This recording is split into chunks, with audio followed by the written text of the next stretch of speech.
Donnie Kite's gonna get through it all and score his first career win in the Saturday Night Racing League Cup Series. What a finish! Too little, too late from behind, and Sebastian Marin, your first repeat top split winner of the qualifying series. I knew it was just a matter of time. Hunter Sr. is victorious. Josh Adams taking the win at Iowa. Juicy Spider Motorsports takes home the 1-2-3 finish.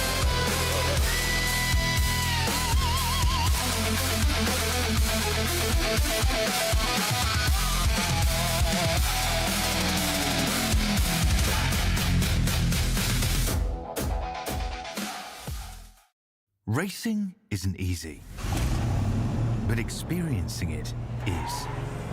iRacing puts you in the driver's seat with the industry's leading sim racing game. Drive on laser scan replicas of the greatest racing circuits from around the world. Go head-to-head against other drivers chosen by skill-based matchmaking to ensure competitive racing at every level. Compete across all your favorite series. In officially licensed cars, engineered to deliver the most accurate driving experience possible.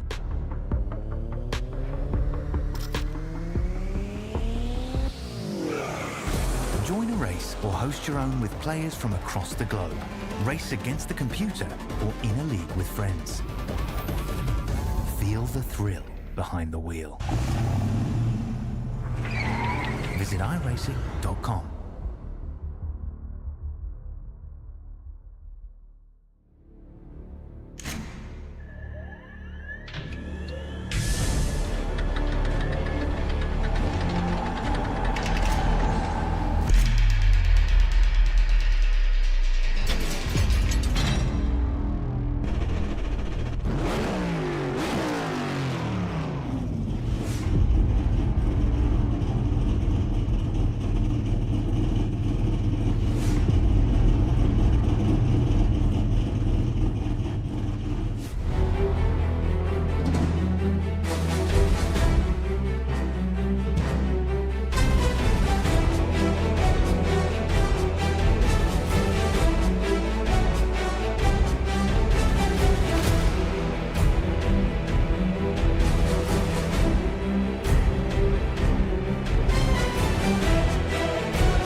Tonight, the Mystic Racing League and its Slim Chickens Cup Series will go to wine country. Sometimes the best thing when it comes to having chicken is to be able to sip it with some wine. And tonight, the drivers from the Slim Chickens NASCAR Cup Series will go racing from Sonoma Raceway on iRacing as we get set for the Wine Country 255 here at Sonoma. Welcome to VSPEED's coverage here tonight. I'm Justin Prince alongside the booth once again, Morgan Cook, who's also a producer, using cameras provided by the great Dougie Beard.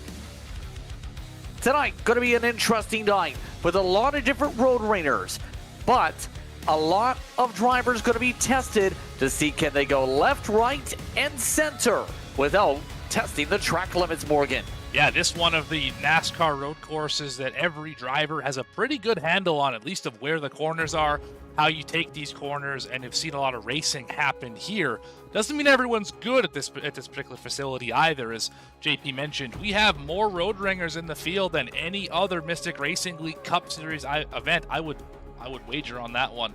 Certainly, I think there's probably something like 12 road ringers in this field trying to tackle the short cup layout here at Sonoma. And why do you feel that is here tonight with so many different drivers as a result? Because we didn't really see that in some of the other road course races earlier in the season. Why tonight? I think it's a combination of season fatigue, wanting to get, for points purposes, get a different driver in the seat, try and gain some championship points for the team, as well as, like I said, a lot of drivers know this track like the back of their hand, and you can find some speed that way just by having track familiarity. That could be part of it. chasing trophies. It's hard to say. There's lots of reasons why you have drivers in the seat this week that aren't your typical drivers. Keep in mind, some of the drivers that we normally see towards the point, not going to be a part of those tonight that have some of the subs, like Jacob Cochran, for example, could measure, and a few many others. We're into the middle column on your schedule graphic, but the All-Star race just a week away as well, and a busy time for the 900-mile test at Charlotte Motor Speedway to end off the month of May. But a lot of these races in the upcoming stretch, you better test yourself on road courses. Montreal in June. You have Chicago's 3 in July. Just some of the road course races coming up. And don't forget, you have 2 in the chase going left and right also. You better know how to drive this track. Yeah, road courses will be important. A lot of variety in that middle column as well. We go to the All-Star race at a short track. Charlotte, of course, the 1.5 mile. The 1.5 mile super speedway version in Atlanta. Pocono is nothing else like it. New Hampshire, short-ish. Nashville is kind of a off the wall one as well. Doesn't really fit into a bucket, but lots of great racing ahead here in the Slim Chickens Cup Series. Race Control just finished off its drivers meeting. And keep in mind, since some of the visuals you see here at Kemlin, they've really updated this track here at Sonoma. It's not tire barriers, for example, into that final chicane, into the hairpin. You'll have concrete barriers. It's like a tunnel there. And they'll find how difficult that tunnel will be. Let's talk about the Road Raiders that start up front. Trevor Keith will be your pole sitter in for Jacob Cochran tonight. Chris Winstone will make his first start of the season on the outside front row. Then Christian Leonard, another new face, will start alongside the first of the regulars in the field, Isaac Wilson, in row number 2. Colin Bollinger will look to have a ball tonight alongside Clayton Good, who has an good qualifying effort tonight. Then Christian Barnes, who got wins in Irwindale in 2 different races this week, will start alongside Dustin Lewis, who does start the 8 car tonight. Noah Hubbard's had a lot of drama this week. He'll start off at 9th tonight, while he'll try to avoid to send that moon pie car to the side of Zachary King in the top 10. Starting 11th tonight, Cody Anderson in a fill-in role. Tonight, Luke Barnes will start in the 12th spot in the 04. 13th for Matthew Gary in the 48. Jonah Bryan making his debut in a fill-in for the 01, starts 14th. Row 8 belongs to Aaron Baum making a return to the series. River Hayes will start in 16th. 17th for Travis Bennett in the 99. Elijah Maupin will start in 18th spot. In your top 20, looks like Rayshawn Winkfield and Gavin Hinson. 21st and 22nd are the last to take time tonight. Cale Pun and John Ullman. Then put a star next to this name. In the field again, Beckett Brown. Expect him to be fast for 23rd. He did not qualify. Jack Fiftner will start alongside him. Braden Hughes is on the next tab over. He'll start 25th tonight in the 54. David Moyer makes an appearance tonight. He did not make it to the grid, though. May not be in session. Jonathan Jerry will start down in pit road also. Corey Jones will start on the circuit, though. Then you have Lauren Vincent in the order, followed by Zach White. And one other car is set to start tonight, Jared Knopsnyder. We had 31 originally registered for tonight. We have 29 that made it in session. Bennett was the driver who did not get going. Keys to victory tonight here as we get ready for an 80-lapper, and as we're talking about moments ago, Morgan, you have to pit in every stage. Yeah, you can't make it at the end of stage 1 at the very least. You're going to be a couple of laps short. You might be able to stretch at the end of stage 2, though you'd likely run out on the pace lap. So what's it going to be? Stage points or the race win? So you're going to have to gamble in stage 2. Big setup here tonight, so drivers should be fairly familiar with how this one drives. But it's going to be a wild one. 5 tire sets shouldn't come anywhere close to needing all of them. But I've seen crazier things happen here at Sonoma. We'll find out pretty soon how things are going to go. I know you really like that pole sitter here tonight. That machine for Delusional C4 Racing. What do you say about him? Well, that was Cochran and I got together on that one of who do we put in the seat. And we came to the very obvious choice of Trevor Keith and put it on pole. So I think so far so good for the 88 here tonight. But it's a stout field behind him. See a lot of road course ringers. We talked about that in the grid. And it's going to be an uphill battle all night long to get this one done. Happy with us for tonight's coverage of the Slim Chickens Cup Series, as the field of 29 strong are ready to rumble from Sonoma. Keith in control. The Ford of Whinstone next to him. The green flag waves. We're underway from Wine Country.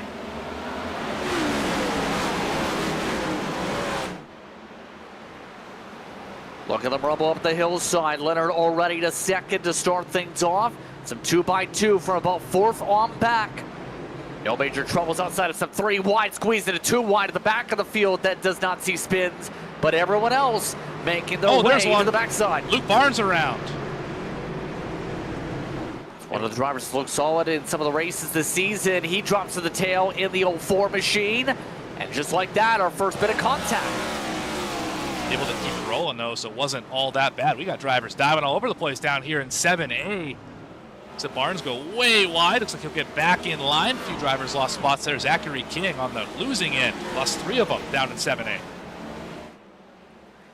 Yeah, King immediately getting pushed to the back foot in the meatball machine. Squeezes out Jonah Bryan. Filling in for Zach Davidson here tonight.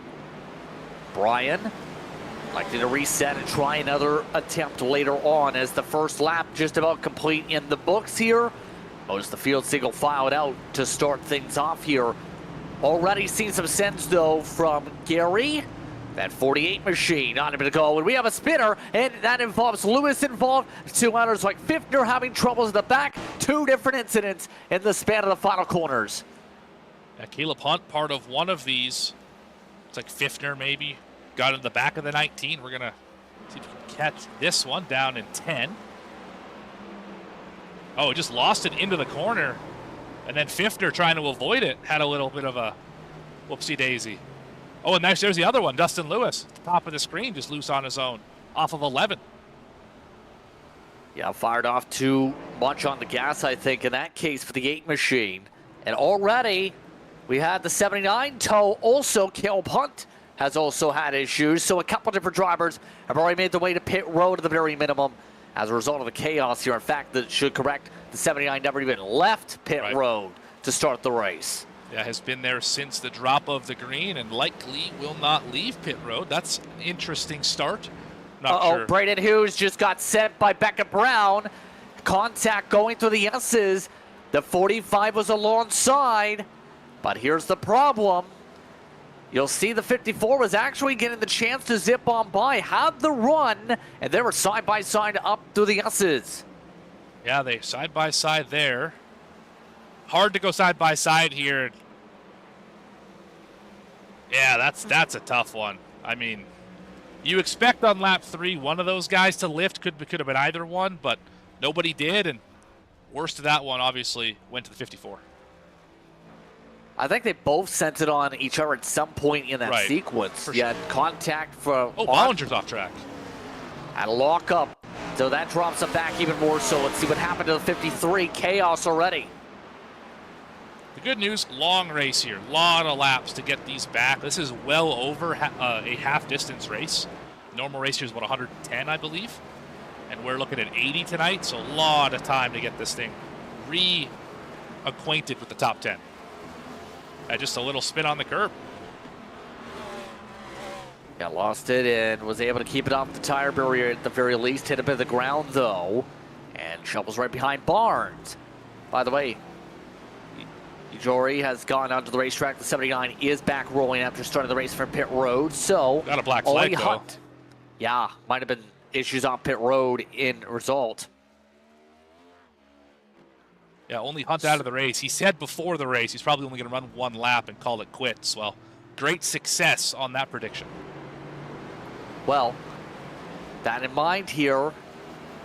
Well, Mr. New Race Control for the Caswell Glass Company Series. I think this driver caught your attention last night. I have nothing negative to say about anybody. Okay. Yeah, it was that was less of a he did something wrong and more of a let's not have this escalate further call last night. If you saw the show on Green Flag TV, you know exactly. Oh, there's a Dopstein around. You know exactly what I'm talking about. But it's just one of those deals. Sometimes you have to calm people down before they do something they're going to regret. Right here for Knopf Schneider. was a little bit loose initially on the fire off, but where did he actually go around? He might have, looks like Hansen right behind, possibly Jones actually. Yeah, issue with Maupin too. We're going to catch that in a second here. This is up into 1. Oh, he just locked it up on his own. That was, I haven't seen that before. Yeah, seen it a few times with some of the drivers already tonight. Here's Maupin, one of the errors coming into tonight. Really carrying too much speed. Yeah, a little too much power out of 7A. Was it not said at one point in time that 7A was the most difficult corner in all of NASCAR? Was that not something that was true at one point? Oh, somebody else lost in that section. I think they just passed. Dustin Lewis just crashed out of 11 again, and it was Hayes up the hill. Big issues for Hayes. In a Chevy tonight for some reason, but he took heavy contact though. That's the big difference.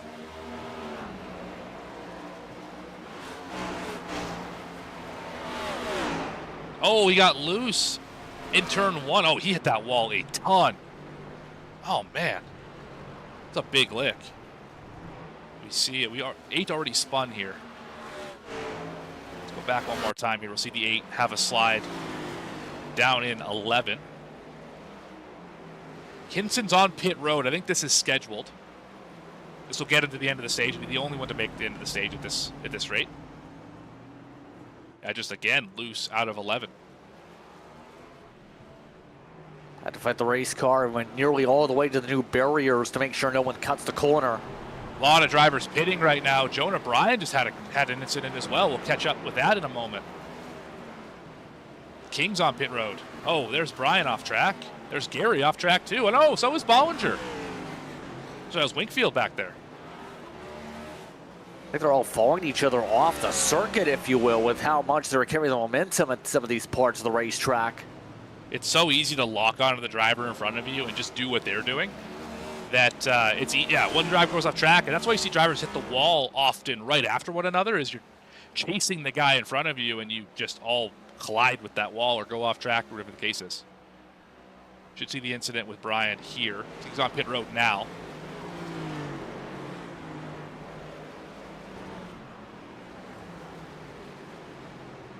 I'm not sure where this happened.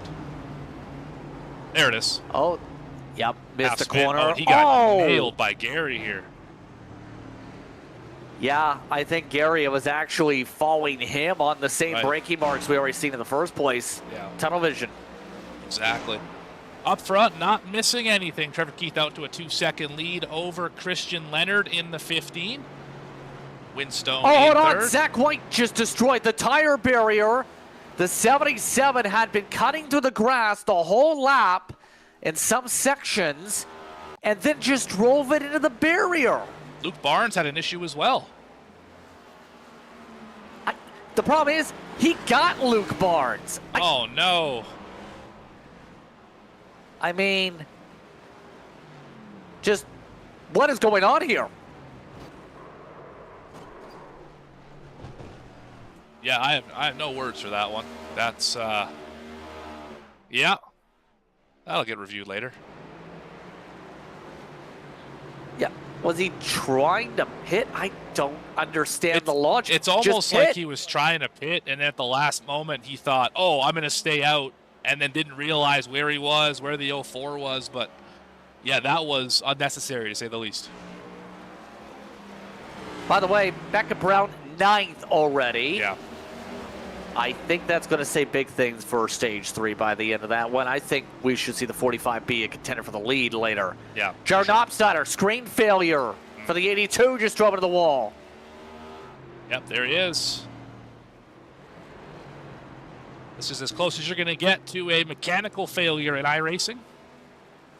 Been there, done that. Nothing worse than a black screen when your day is going okay. I think Ullman just had a moment. Maybe not. Maupin just spun. This race is kind of matching the right in front of the leader, too. Oh, my goodness. I mean, the good news for Knopfsteiner is he didn't just full throttle it. He lifted off the pedal to try and avoid any big incident just happening right in front of the leader. I mean, I was about to say, This race is kind of matching the chaos of Irwindale that we see in the second half all of a sudden. Oh, Moppin! Big drive into the corner, big slide into the corner. Good job by Ullman avoiding him. Thankfully, a lot of runoff space. Corey Jones just went in the same section for reference, but as others like King spin around and others just try and figure things out, I mean, that's the thing. This is, if you think about the original road course, if you will, and I kind of say that in the lens of, if you were, say, a millennial growing up, you thought of 2 road courses on the NASCAR schedule for so many years. Someone off track, too. Yes. Yeah, 79 again. But there was Watkins Glen, and then there was here. Watkins Glen was the easier one, at least to me. Yep. Sonoma's the more challenging one because of all the elevation change. Yeah, you never really stop turning here. At some point, you're always in a corner or setting up the next corner. In fact, let's ride on board for a lap, whichever Keith, as when he gets back to start-finish line. I think we'll see what I'm talking about here, where it's just a bunch of short shoots. As Hubbard, I think, just made a pass here. Hubbard just got passed by the 93, but it's really just short shoot after short shoot setting up for corners. And it makes it difficult that if you miss one, it's going to hurt you for the next half a lap.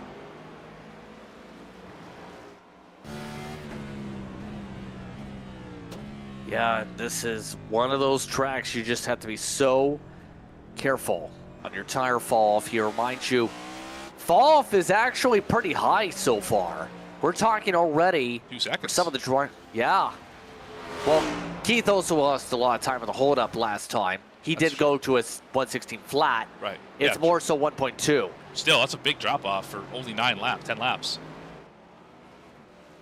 But this is probably the part of the racetrack where you're driving the straightest, was in between 2 and 3.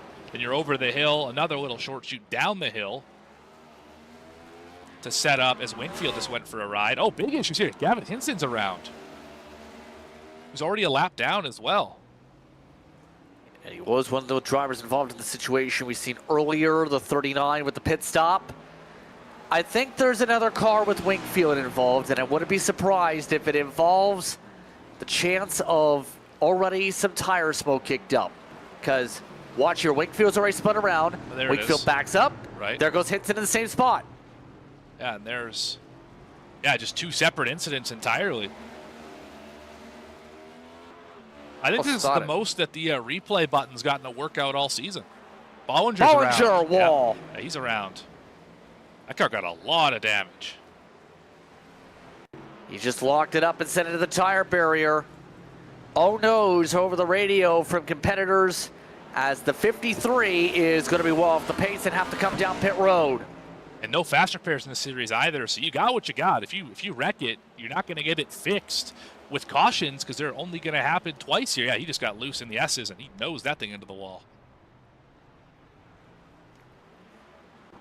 And that's going to now mark it near a quarter of the field down pit road, a lot of it due to crashes.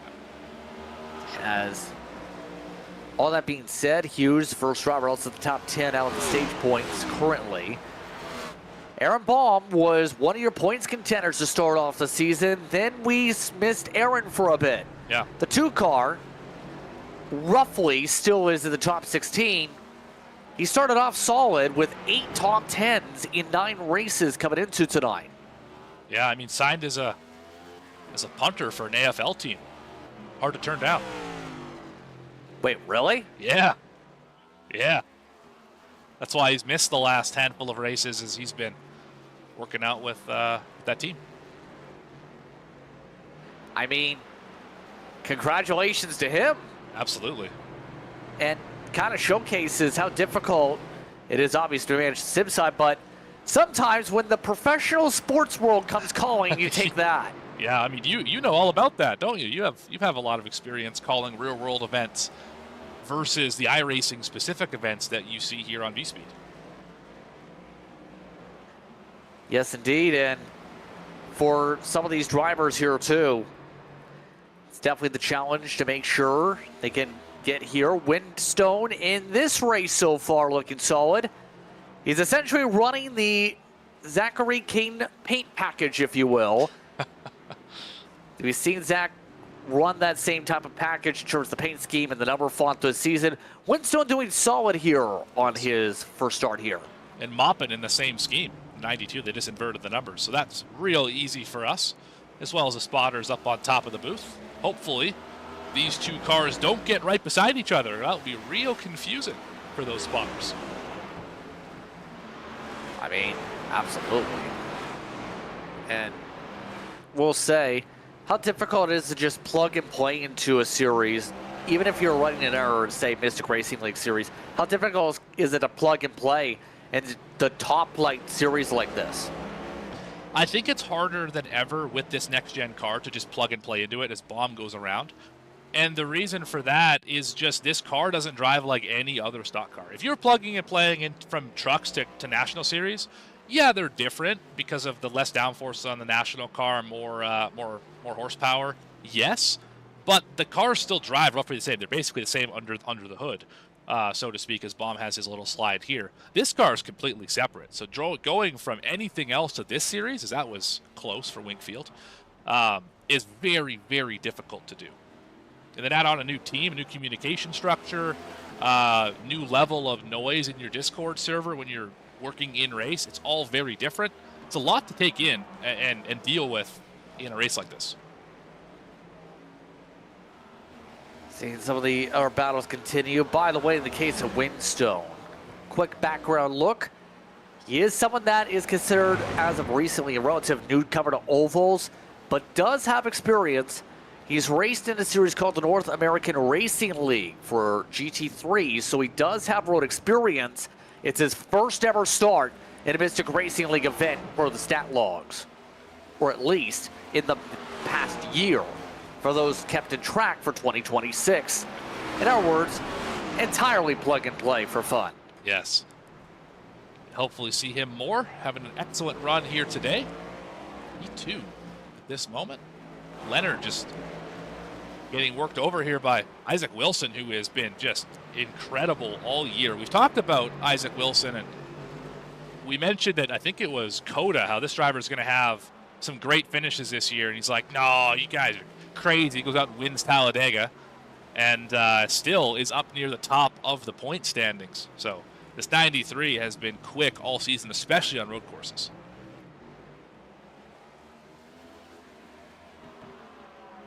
Yeah, Wilson, again, the wild thing in some of these cases, too, is I know for a couple of the drivers, I think for Isaac Wilson, he's, again, probably going to still probably say the same thing. Surprised he's still in the championship fight.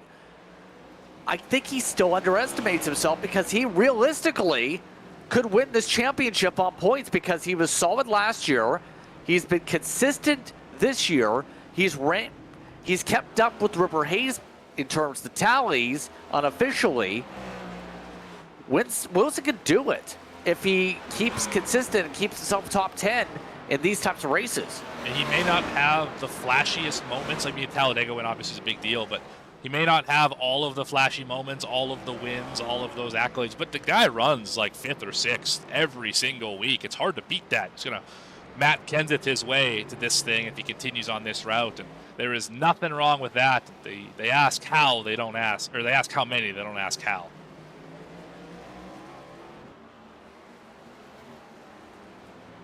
Yeah, and for now, Bomb we'll find out how things... Oh, here we go again. And our slide. And let's find out how this hairpin went. I think we've just seen a lot of drivers not really respecting this racetrack and thinking, oh, this is just a road course. This is just going to be easy. It's Sonoma. I've been here 100 times. And that has just not been the case today. Wheel hop there for the too much rear brake in it. Chattered the rear end as Hubbard has gone around. And by the way, Aaron Baum, after the replay, went around again to add to the insult to injury. Right. So the moon pie. Will he send that moon pie high in the sky? Let's find out. By the way, live action. Becca Brown also spun again. We'll catch up to him in a second here after we see this 4 car. It's in 10. Seen that a lot as well tonight. Then Brown just chasing up to this. Oh my goodness. They're both going off track with each other in this case. And then he spins in the next corner. Oh, it's getting active between those two on the racetrack right now. Beckett Brown just tried to dive underneath him up the hillside. Hubbard did not give the space, and Brown had to slam the brakes. Baum just spun again. I think Aaron Baum's tires are cooked. But Brown's got to make sure he doesn't cook his now. Yeah, Baum has hit pit road now, I think, because of the tire situation. But we both know that Hubbard and Brown are hyper-aggressive drivers, and I would not be surprised if they got near each other to see some more shenanigans, some more dives into corners and whatever have you, because, again, both of these guys will drive the wheels off of these cars.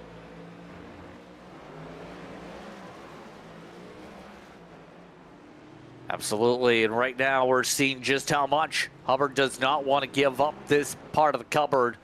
Here we go for the grass excursions, all through the dust. Fiftner on one side, and again, Wakefield on the other. Yeah, lots of fun here today. Lots of fun here today. We'll do a quick driver cam moment. Newcomer Cody Anderson. There he is. Running the 9 here tonight. The time experience. I think the first time that car's seen the top 10 all season. I mean, oh, there's the 4 around. Oh, here we go again. And we're almost at the end of the stage pretty soon, by the way. We're under 10 laps to go. That might be worth looking at the 4, by the way. We will. Because Brown was pressurizing, I think. Hubbard, lucky he didn't collect Brown again. So we'll watch the entire. Oh, he's driving it. He is already loose. Fiftner's having a moment up the hill. Got the 4 a little bit out of shape.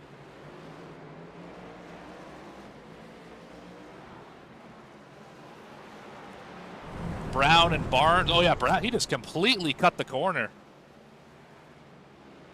Had to serve a slowdown penalty, and then trying to get alongside Brown, way overdrove it. Goes for the spin up on the painted section. Yeah, that was a lot. You were right about that, but up at the front again, nothing's changed. Trevor Keith 7.4 in front of Chris Winstone, who has not left second spot all day. Isaac Wilson steadily hanging out in third, chasing down Winstone, but pit stop should be coming here soon for your top group. Top 8 have yet to see pit road today. We did have a couple people just pit, by the way, including Christian Barnes. Fuel only, though. Colin Bollinger had pit a few laps ago. Brown did take tires and only came out 5 seconds behind Barnes and the sequence, by the way. There he goes. Never mind. There goes the tires. Yeah, there they go. It's an interesting decision to pit for 4 fuel here, because you're only going to have to run 2 laps until the stage, right? So you could do a quick fuel only stop and that be no problem to get stage points potentially, as I believe the 81 has backed it off into the tire barrier. The issue is you're going to have to pit for longer at the stage and work your way back through the field again, because you're going to take tires at the stage. Yeah, it is definitely, again, one of those strategy conundrums as Clayton Good just came down. Oh, yeah, we got loose underneath Ullman. Yeah, he is lucky to not have any damage. I think he's got a small scrape to the bumper as he is back going on the bumper of Wilson. Amongst those now, not amongst the lead lappers, as some of the others finish up stops. For Good, he did take tires there, by the way. That'll go for an extra few more laps here. Remember, 25, the expected end of the stage. Drivers expect that trigger once we get to 26, race control did say during the meeting tonight. But all that in mind, we are at the point where we have only 13 on the lead lap, and it's only lap 20. Yeah, Trevor Keith putting on a show, Winstone putting on a show, Wilson putting on a show. And Christian Leonard is also not that far behind this group. First driver 1 down is John Ullman. Just now entering into 4. King will not take that dive. Quite unlikely. Oh, they get him on the outside. They both wreck. Oh, my goodness. Slam to the barrier. That's not what you want. Oh, boy. He did the same caution. thing. Caution is out. Why Played is the in good. caution out? Oh, my goodness. Race control just said the 91 was backwards in a terrible spot, and the 91 has put us under caution. This also could be a good factor for it. Oh, but both those guys kept going, so I don't, there he is, into the S's. Let's go back and see why he was spun around, but yeah, that is a pretty bad spot. Oh, man, this changes everything, JP. No one was expecting a caution in the first stage. Just caught the curb, and around it went, and he ended up getting stopped right there. I don't know. I mean, you really could have drove in the grass and got that spun around. That's a tough one. But anyway. You can see based on the way he's turning the wheel, his absolute intention was if he had an opening turn across the racetrack. Yeah, quite sure about that, certainly. Yeah. But as a result, big caution period. This is going to absolutely destroy a lot of people's chances. Good, I think we'll get the wave here with the new tires. Yeah. Fair amount of people will take it. Right. But some drivers who are hoping to have it cycle out, not going to have that chance. And just like that, Bollinger and Barnes likely will cycle to the front here. Right. Yeah, those should be your leaders. Beckett Brown would be 3rd. Clayton Good would get the end of the lead lap, I suppose. This has put Trevor Keith probably in 4th should he get a good pit stop and all that. So, and then everyone who's a lap down will stay a lap down as long as they are behind Colin Bollinger.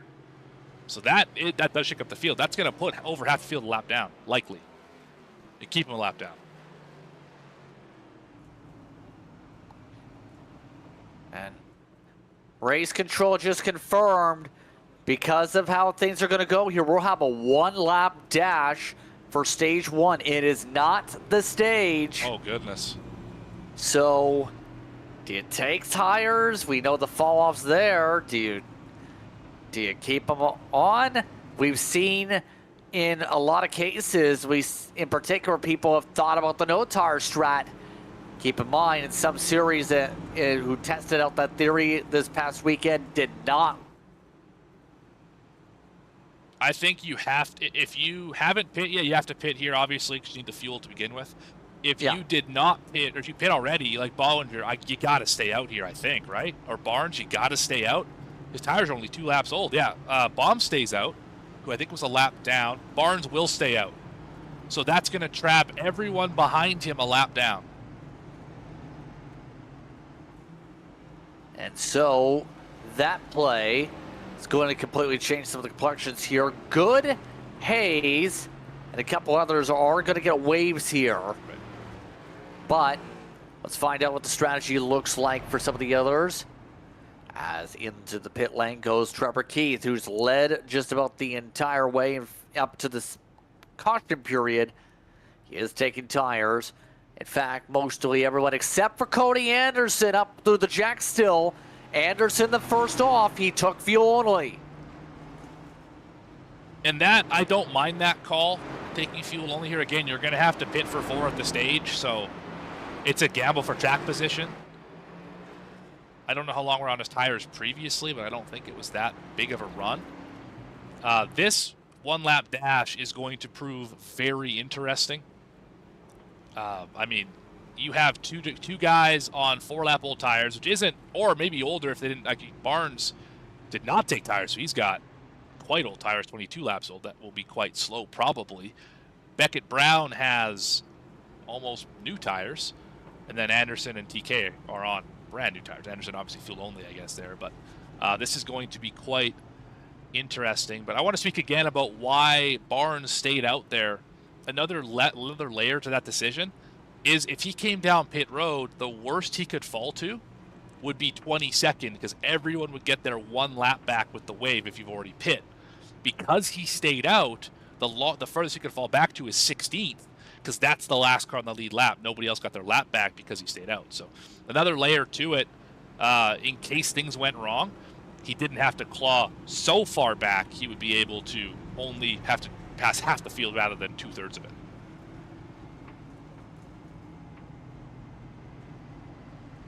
So all the drivers continue to sort out the pacing situation as a result here. As right now, Barnes and Brown are ready to control things once we get going. Should be getting one to go this upcoming time by. And overall, though, we'll say, in terms of what we've seen, it's been very chaotic.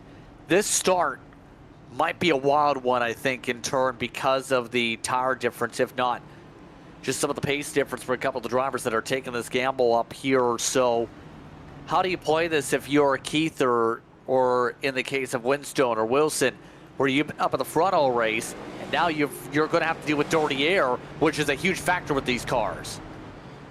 Yeah, I think if you are Keith, Winstone, Wilson, those three in particular, you're worried more about what's happening behind you than what's happening in front of you. What I mean by that is if one of the three drivers in front of you has a moment, let's say Christian Barnes, Beckett Brown, Cody Anderson get together and they have a bit of an issue at the top of the hill, which is very common. We see that all the time.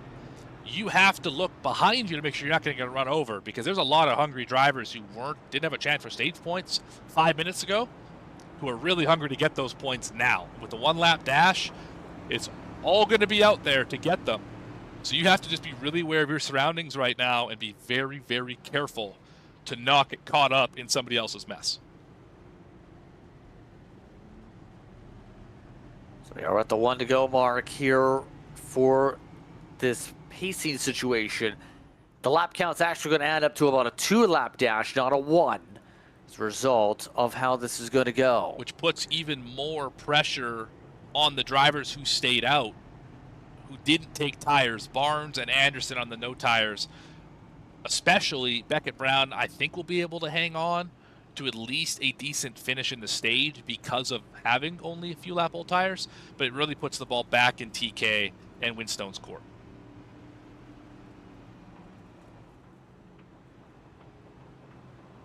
So, field's being told to double up. Leaders have lane choice. Barnes looks to be on the left, Brown on the right.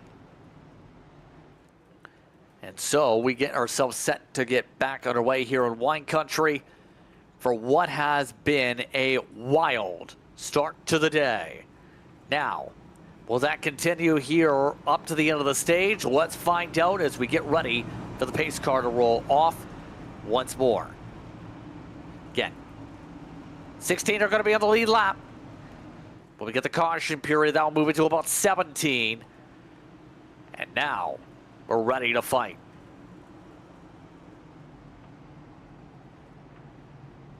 Into 11. Anticipation builds to the end of stage 1. Who's it going to be? Who's going to get it done, JP? Let's find out. Barnes has already gotten 2 wins this week.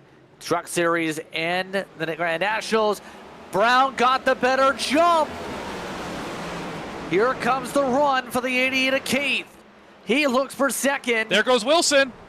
He got clipped, and there goes the 54 through the grass.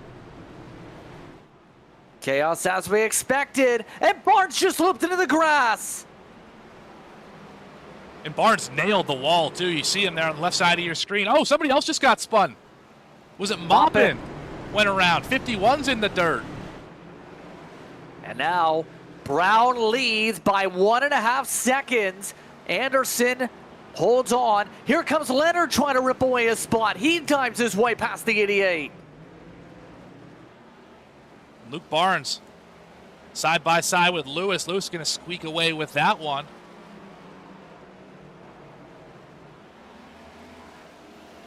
Yeah, Brown might steal this one with the strategy.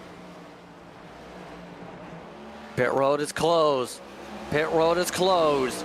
Brown Trying to hold on now by 1.2 in the braking zone. A sent back by Leonard now alongside the 9. Anderson gives the space. Leonard nearly looped it, trying to throttle it up though. Preferred line goes to the 9. 1 to go, stage 1. Pair of Hendrick-inspired cars, loose for the 5 up the hill. Into 1, does he try and take that aggressive line? Yes, he's going to get crossed over by Trevor Keith behind him. Keith on the non-preferred line. Up here into the next corner, they're side by side. 5's going to get the spot for the moment. This race is kind of flipped on its head with the clean air versus dirty air. Oh, drivers off track! Bollinger, Luke Barnes. They're off the racing surface. Let's take a look what happened here real quickly as they stacked up battling inside the top 10.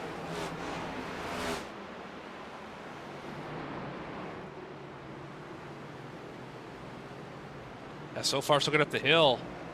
This is into 3. Oh, 04 got loose and then hit that curb and got into the 53, and they both hit the tire barrier pretty hard.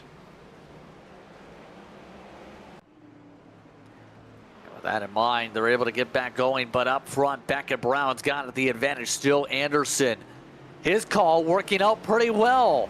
He holds on into second position with the strategy call. Beckett Brown, green, white, checkered, gets stage 1. Anderson and Leonard in the top 3, with Keith down in 4th. Hubbard in the top 5. Then it's Lewis, Winstone, Hughes, Wilson despite a spin, and Clayton Good.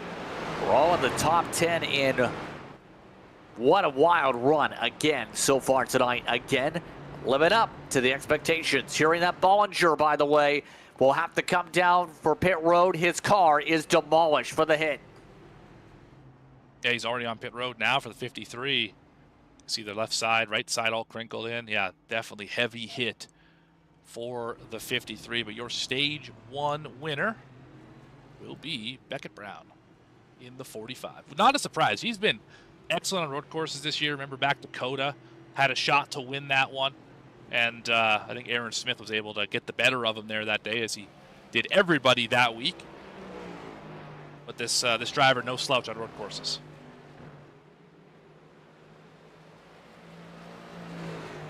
So Beckett Brown gets the chance to celebrate a green-white checkered here in this situation. Again, he's top 10 of the points for a reason. What started off as some spot starts has turned into realistically a solid chance to compete here over the course of the season, Morgan. He's been fast everywhere. Didn't he win something like 4 out of his first 6? 4 out of his first 5, something like that? I mean, when you win at that kind of clip, of course you're going to get a full-time ride. Spot starts simply are not going to be your forte. You're going to have to run the whole season because clearly you can win in this series. Yep, he's won a couple times already this season alone. And now he looks to try and do it again, Morgan. And he's in a great spot to do it, let's put it that way, because he was one of those who took the 4 tires, remember, when he took that pit stop before the end of the stage, before the caution period, of course. This does put him in it kind of puts everyone in a bit of a weird spot because we had that caution just before the stage. Do you gamble and make a pit stop mid-stage and keep the track position right now? Or, and then that would flip the stage for later because you have to pit right at the end of the stage. Or do you pit now, hope you can make it to the end of the stage, and then cycle to the front? You know what I mean? Like, the cycling is going to be very strange here. That caution really threw a wrench in the entire night strategy, that caution on lap 20 with Good around right here, this part of the racetrack.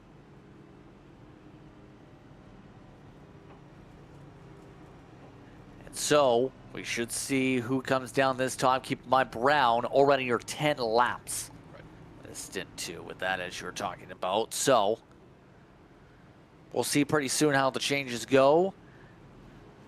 Of note, River Hayes, who is amongst those who pit very early on in the race with this incident, will be amongst those who definitely has to come down. He's almost on fumes already. He's pretty close to being out of fuel. No one else really in that boat. Corey Jones covered the next closest to being out of fuel, but still another 7 or so laps for him, given the cautions. See the whole field down this time, or most of them anyway. Brown's going to stay out. Oh, that is a fascinating move. Obviously, going to play this to where he'll pit during stage 2, obviously. Have to. Yeah, you have to do that. Everyone who stayed out here is going to have to pit in stage 2, no question. If you pit here, you have the option to pit in stage 2 or to try and run it out and save a little bit. You'll probably run out on the pace lap after, on the collection lap after the stage.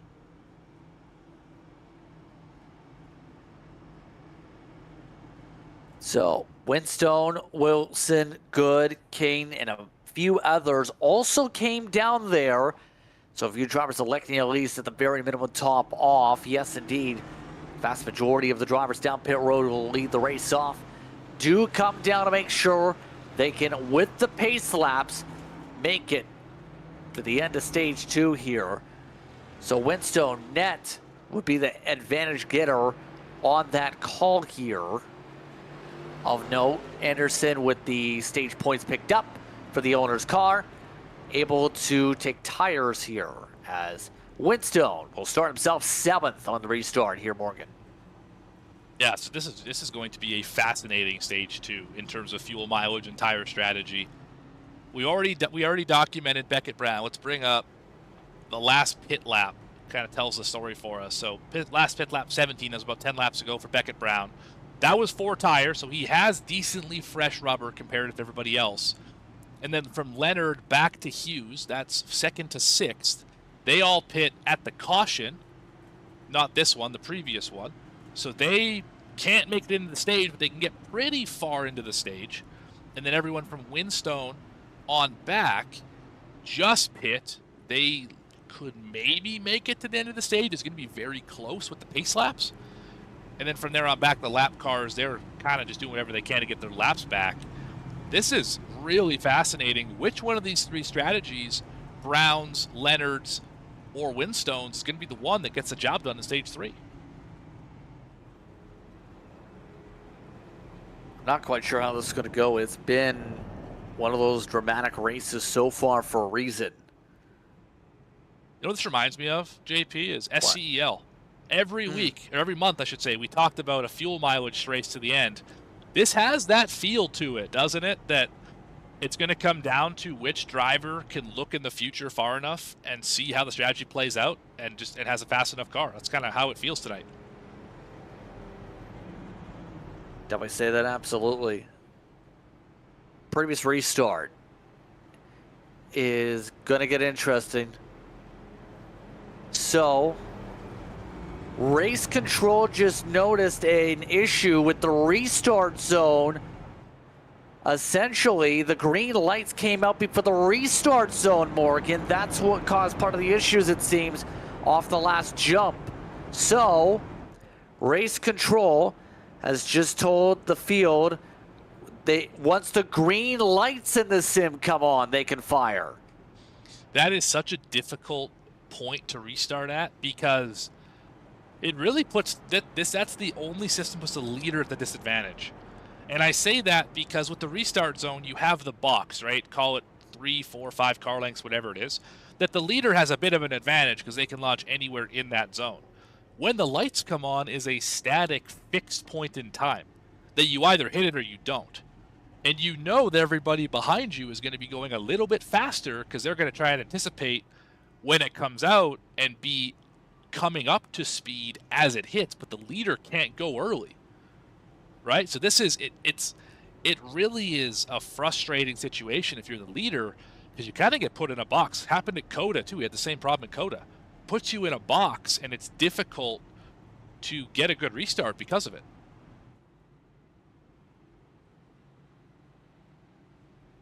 I hear that's how Barnes lost the restart on that last exactly. one. Exactly. The spin into turn 3 didn't help, but that set it all up with the restart zone.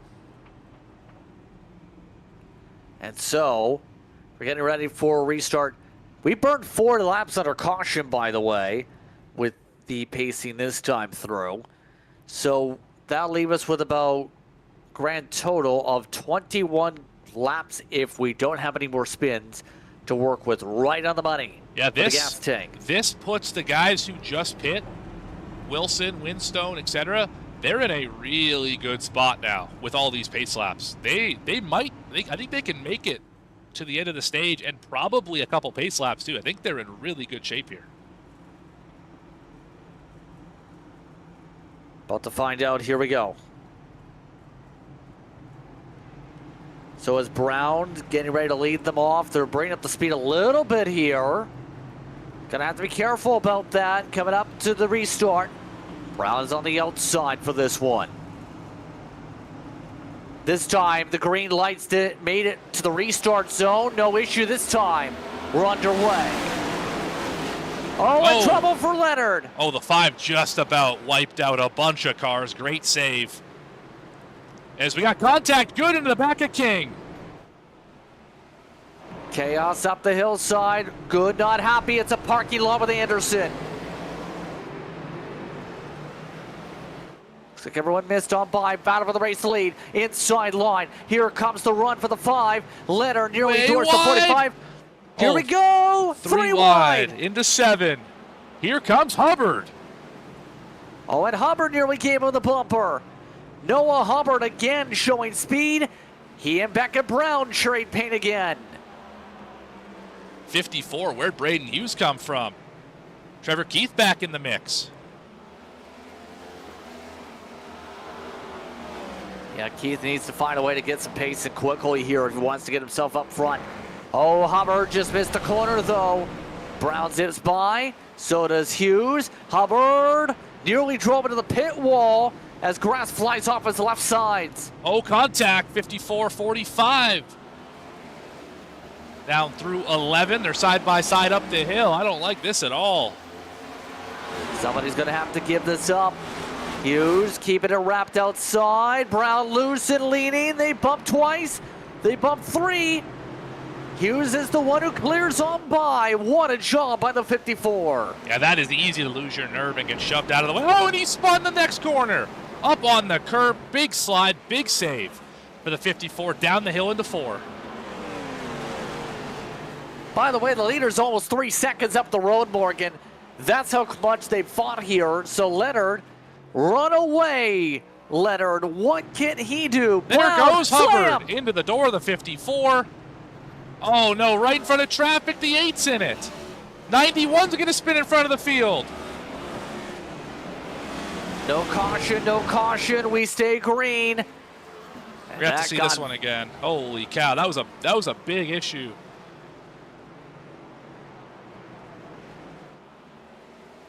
So Hubbard just sailed it into the corner here. Watch the 4. Flips the 54, and 54 is around in front of traffic. Keith gets around, so does Wilson.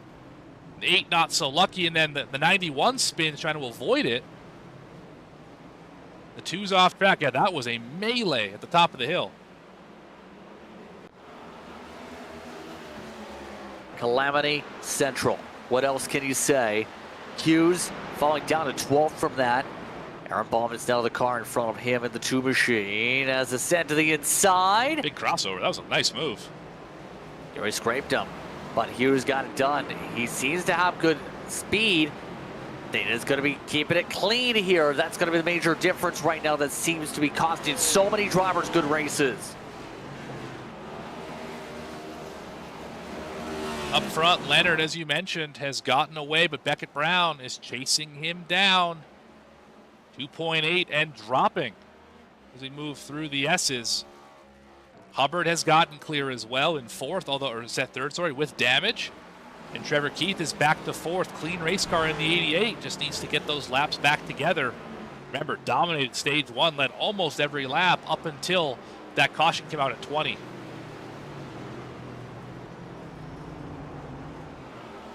And so, we look at some of the other battles that pop up here on the racetrack. This is Brian. He is with Moppin. And now wow, 92, elite awareness. If he took the corner normally, he was getting spun every time. Bailed on the corner and ended up gaining a spot out of it. That is elite understanding of what's going on around here. That ideal pest management machine. Also sees the send right there as walk out Kane. He realizes there's cars coming and zips out to the curbing. Let's see what happened to Zachary King. I'm going to guess he got some help here.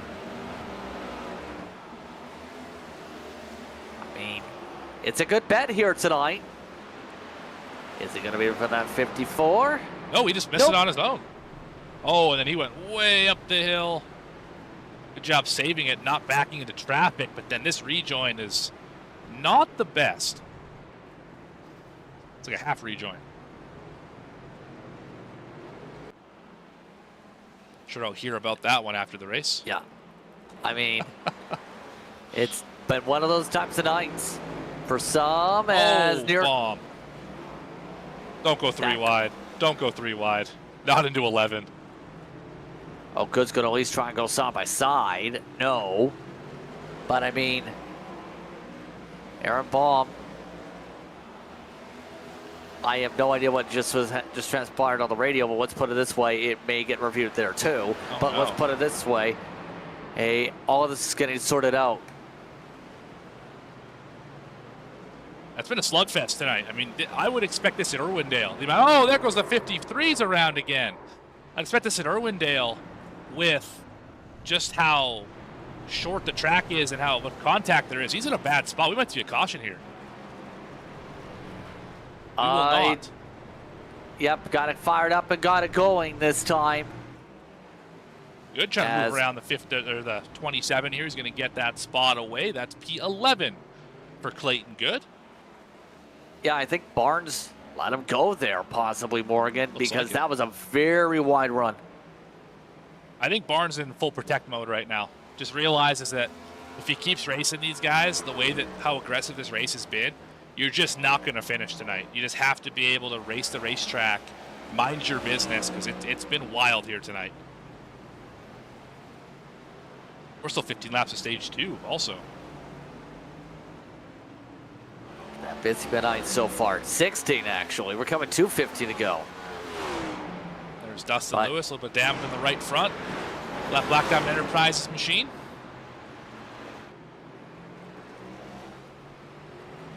Yep, just for him, bit of a rougher night with a few different spins. Just trying to survive. It's wild that he's already gotten back to the top 10 at least 2 to 3 times, even with the spins so far. We talk about it all the time, how he runs in the top 5, top 10 on speed, but just has something happen. Tonight's been a lot of somethings, but it's still, I mean, the whole field's been involved in something tonight, it seems like. So just have the least amount of mistakes, and you're probably going to end up with a good finish tonight. Exactly. Luke Barnes is a good measure. He's been spun around at least 3 times tonight. He's still in 7th and is keeping up with Windstone. This is still for the advantage here for those who would stay out towards the end of the stage. Wilson is the one with the advantage overall. And this tells us right here that tires, while they're important, don't mean nearly as much as clean air does. Because all the drivers who stayed out who didn't get spun are in the top 5, top 4. Leonard, Brown, Hubbard, Keith, in the order that they restarted. So it very much is a track position race. The tires are nice to have when you're back slugging it out, but they're not going to gain you that much time. It's really all about that clean air. Oh, big block here for Windstone. You guys are going at it back here. They're not going to like this. Now, Windstone doesn't want to lose any more track position. Here's the problem. They just lost nearly a second from this already. Windstone about to get crossed over. Yes, indeed. Barnes on the outside. Will this be forced along? No. Barnes will reset and go straight to the bumper. Yeah, he thought about it real hard to force that move. Might force one here. I think Lewis just had to spin. Pretty sure Lewis just went around. Be down in 4 behind Hayes. Again, good rebound for Hayes, too.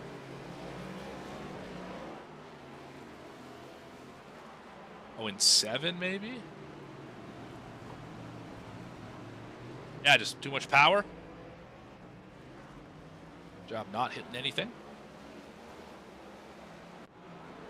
Pretty solid. Absolutely. Could have been worse. Seen a lot of drivers hit stuff there. Yeah, but right now, this battle continues to fiercely fight. Only so many times you can attempt to go for it. Well, again, Barnes again has the run, but no place to take it. And that's the thing. You have to be so patient in some of these circumstances with the arrow in particular. Look at Barnes, though. He's knowing he has to get to the outside. That's critical for this part of the S's. Couldn't get it to work, and he's in the grass. When he's still in the grass, he hit all the curbs and somehow still kept it on the racetrack. He's a wheelman. I mean, this guy can drive a car.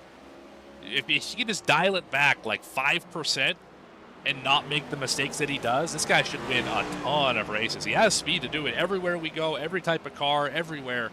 Just always seems to find himself spun around in the wall, contact damage, whatever, that keeps him from winning races. Moppin with a problem as well. 92's had a rough day tonight. You continue to see just how much. So the grass, yeah. You trying to avoid Fiffner? I think, yeah, let's see this. Oh, wait. Bollinger's got loose. Yeah, Bollinger has had a equally, if not rougher night than basically anybody in the field here.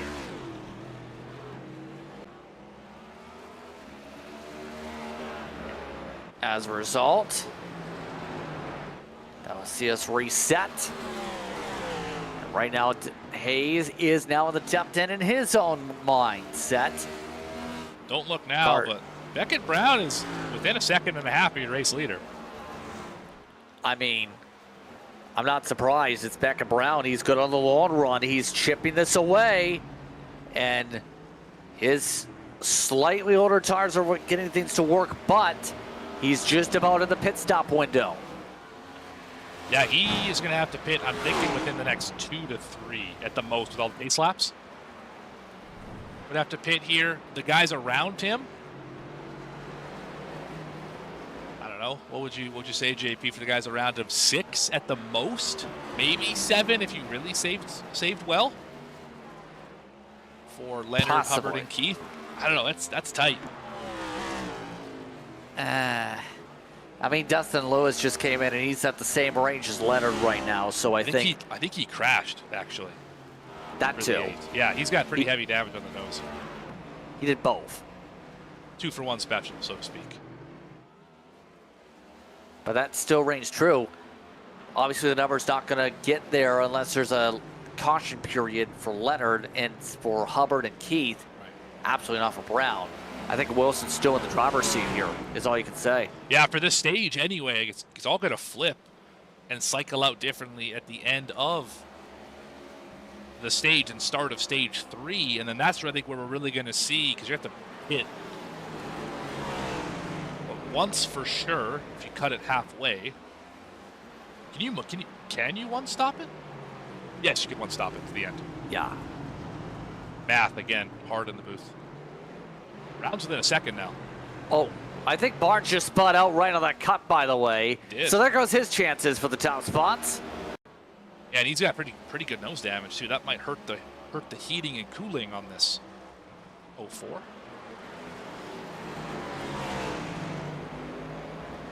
It's going to definitely hurt his shots here as we see everyone else rumble.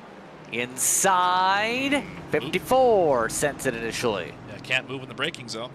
Right, that's oh, and yeah, not much more you can say about that one.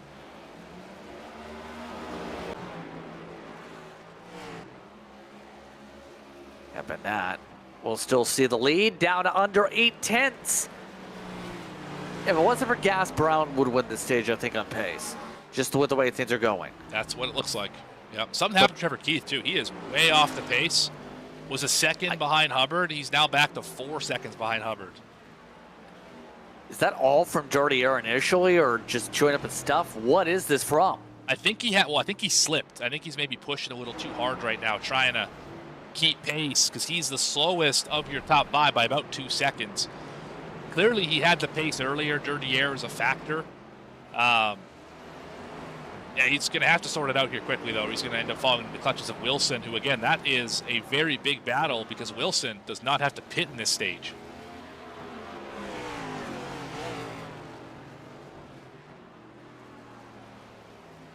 And so, as a result here, Leonard, at the very least, will have track position to try and hold on to for a few more laps.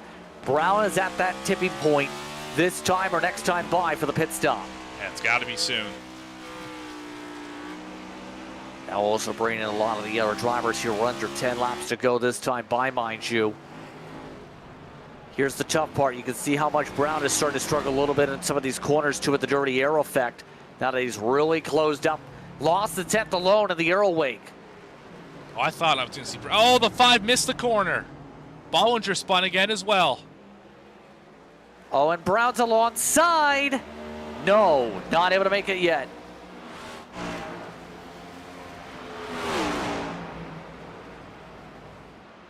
Under 10 to go. Actually, at 10 to go for stage number 2. And there's only so long this will go. They have a 4-second cushion to Hubbard, by the way. Look at the chaos in front of the sun. Lewis in front of the field. Oh, and the That's 5 caused Leonard to spun. spin. Leader spins. That was absolutely with the lap traffic. Lost 3rd. Is going to lose 4th as well. Leonard back to 4th. Put him in the catbird seat all the way back to the last driver on the strategy. Absolutely spun around because the traffic spooked him, or I think in terms of that sequence. Has to be. It has to be. He tried to avoid it, and it just snapped right, snapped left. 5 went around, and that's all it is. That kind of shows how on edge all these cars are. Hey, like just the smallest move caused the driver who was leading for the last 10, 15 laps to just spin on a dime. Absolutely amazing is all you can really say. By the way, look at this going on. Hughes trying to make some moves. Hughes, this is not for the net strategy to get stage points here, but gotta be helpful for track position. He can make it until right about where the pit road closes, if that. Yeah, probably 3 more laps for him. It was about as far as he can go. He's on the same strategy as Hubbard, Keith, and Leonard. Beckett Brown is going farther than I expected. I think it's got to be this time or he's going to run out. I don't know how he can go any more than this.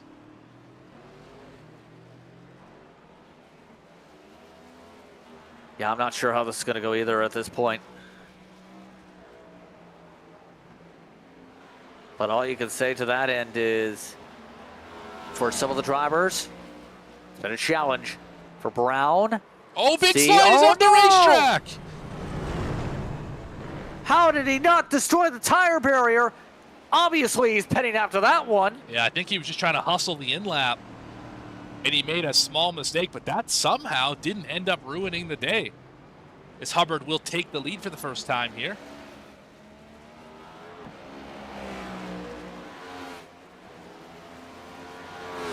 Yeah, absolutely sketchy sketch.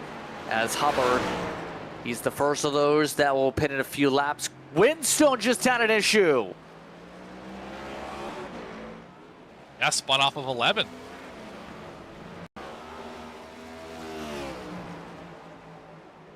Rare mistake for his sake. Let's see what happened. Watching the duo in front of him. Contact, 54. That was an... I don't know if Windstone knew the 54 was going to be that far out there. That was an interesting exit, because he kind of exited early as Windstone was trying to diamond the exit after the wide entry, and of course they made contact, so that was an odd one.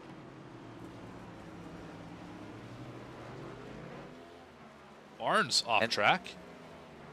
Yeah, having a little bit of a wide moment, but about to see a wave of stops. Overall, what do you feel about a road course race like this tonight? What we've seen in terms of calamity, just past halfway. It's been an interesting one. What stood out to you in the first half? Yeah, I mean, I didn't think that it was, it's Sonoma. I didn't expect that it was going to be, a Bristol-esque, Martinsville-esque sort of everyone is going to wreck the race car sort of event tonight. That surprised me quite a bit. The other thing is, that caution at 20 really kind of threw a big wrench into everyone's strategies. And it has made it a much more interesting race because of now the multitude of options. You were seeing it here, obviously the three strategies. Which one is going to be the best one? Brown's already up to 12th. Might get stage points after all here. It's been a wild one, like you said. This is surprising for Sonoma. Definitely so, as still battling hard as you see the track conditions. Not as hot as it can be here at Sonoma, as Wilson gets punted forward and off the track. Yeah, that might get looked at later. That's a questionable move in the S's. Regardless, Braden Hughes is going to squeak on by for 4th at the moment. Haven't seen Hubbard, Keith, or Leonard on pit road yet.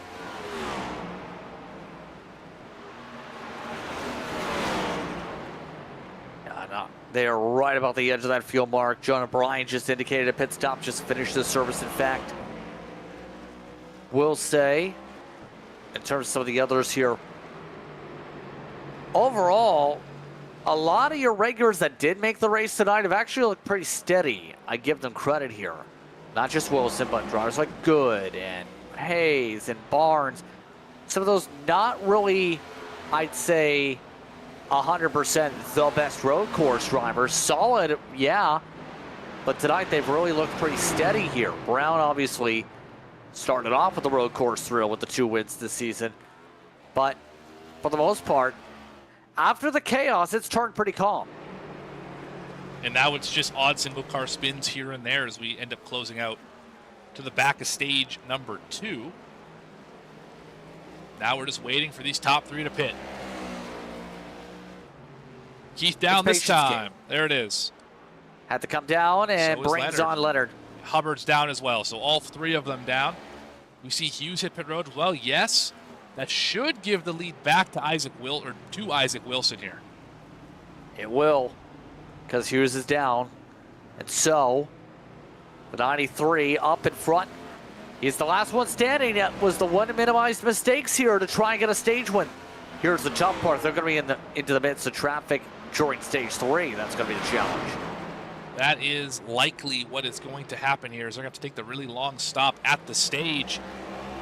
I think if you are Keith, Leonard, and Hubbard, you're taking 4 tires and fuel, and you're just going to putt around for the last few laps of this stage, save the tires, and then stay out at the stage. That is my guess. I think that Brown's probably in the same boat. Brown's already up to 6th, by the way. So he'll get good stage points as well as be the leader, likely, when we go start stage 3.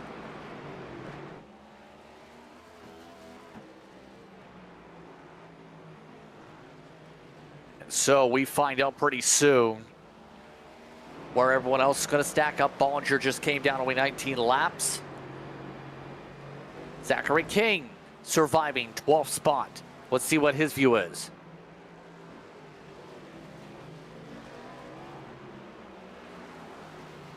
Working through the very difficult 7A. Hubbard in front of him looks like he's gone for a bit of a slide there. He's just now rejoining. 51's had an up and down kind of day. Started 10th, big wobble there. Has spun a few times, but still in a position to grab a top 10. Although he is working right now to keep the 54 behind. 54 is not liking that. Someone ought to tell the... Oh, yeah, that's not going to fly. And, yeah. Saw that one coming. Yeah. I don't know what to say. Yeah, that was definitely a strong into the back bumper situation. And King, I don't think really showing too much emotion there. No. He was just floored down pit road. What is he doing? Yeah, this guy's going to get parked. There's no question. I mean, he's parked. Yeah, for sure. Oh, and he just flew into the wall as well for good measure off screen. So I imagine one of the 6 race controllers right now is going to have something to say about that. It's a party in race control right now. As King, I think, just now in the pit stall. I'm sorry, 6? That is a lot of people for race control tonight. Look at this. Yeah, there are 6 of them in there. And I think they all have their work cut out for them tonight. It's going to be a long night of reviewing this one post-race. Well, look at this right now with all this bomb. Right for the Leonard, and that's nearly a copy of what just happened with the 54. A lot more patience in the 5. Oh, wow, Hubbard almost clipped the wall. This is... Oh, what the heck? What on earth? Bomb just didn't turn. Did he just miss the braking zone? Had to have. Yeah, the 2 just sailed it off into 11. That is not something you see very often. As we're almost, what, 2 laps to go on the stage? 2 to go. Watch the 2 car again here. Yeah, he just missed the corner. Minimal damage, but time loss here is going to be the main factor.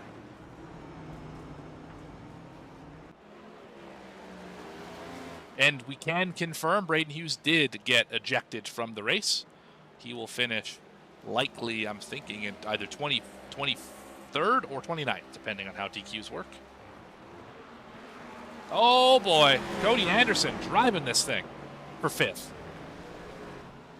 As Beckett Brown's already gotten around him.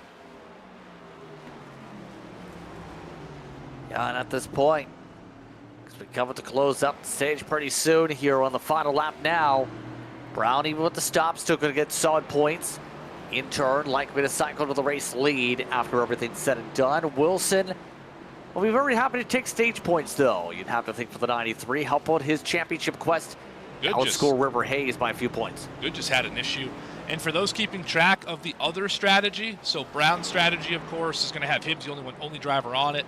Wilson will get the stage. Trevor Keith is now past Leonard and Hubbard and is leading the other strategy of drivers who likely will not pit at the stage. Again, fascinating stuff here tonight.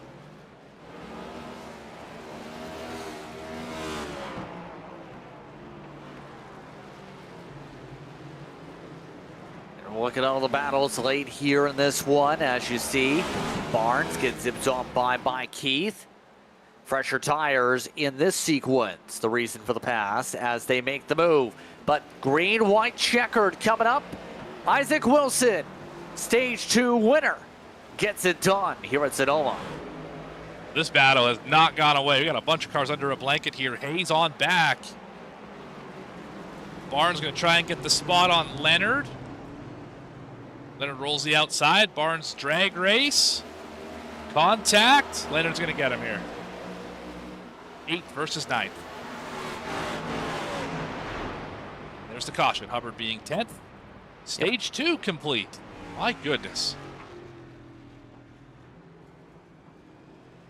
And so, the entire field will group itself back up, but with under 30 laps to go, your stage winners at the top of the board, Brown and Wilson so far tonight. 6 total lead changes. We've had one more caution than expected with the way things have gone as well here this evening. Thoughts on stage 2? Wild also. I mean, for different reasons. The first one was just kind of chaos because of drivers self-spinning and just kind of a lot happening. I think stage 2 was more chaos because of drivers being over-aggressive. Obviously, we saw the DQ. We saw a couple other moments of moving drivers out of the way. And then the strategy right now is unbelievable. This is probably the best strategy race we've seen this season. It could be any of the 3 strategies that pulls out the win here, but they're also very different. So the entire field catching up to the pace car. Pace car just came out and picked up Wilson here. Why don't we chat with our stage 2 winner? Good point. Begin a conversation. I mean, he's got time. You're with him. Isaac Wilson, Morgan and JP up in the booth. You got a copy. What's going on, guys? Man, this race has been wild. How has it been from the driver's seat?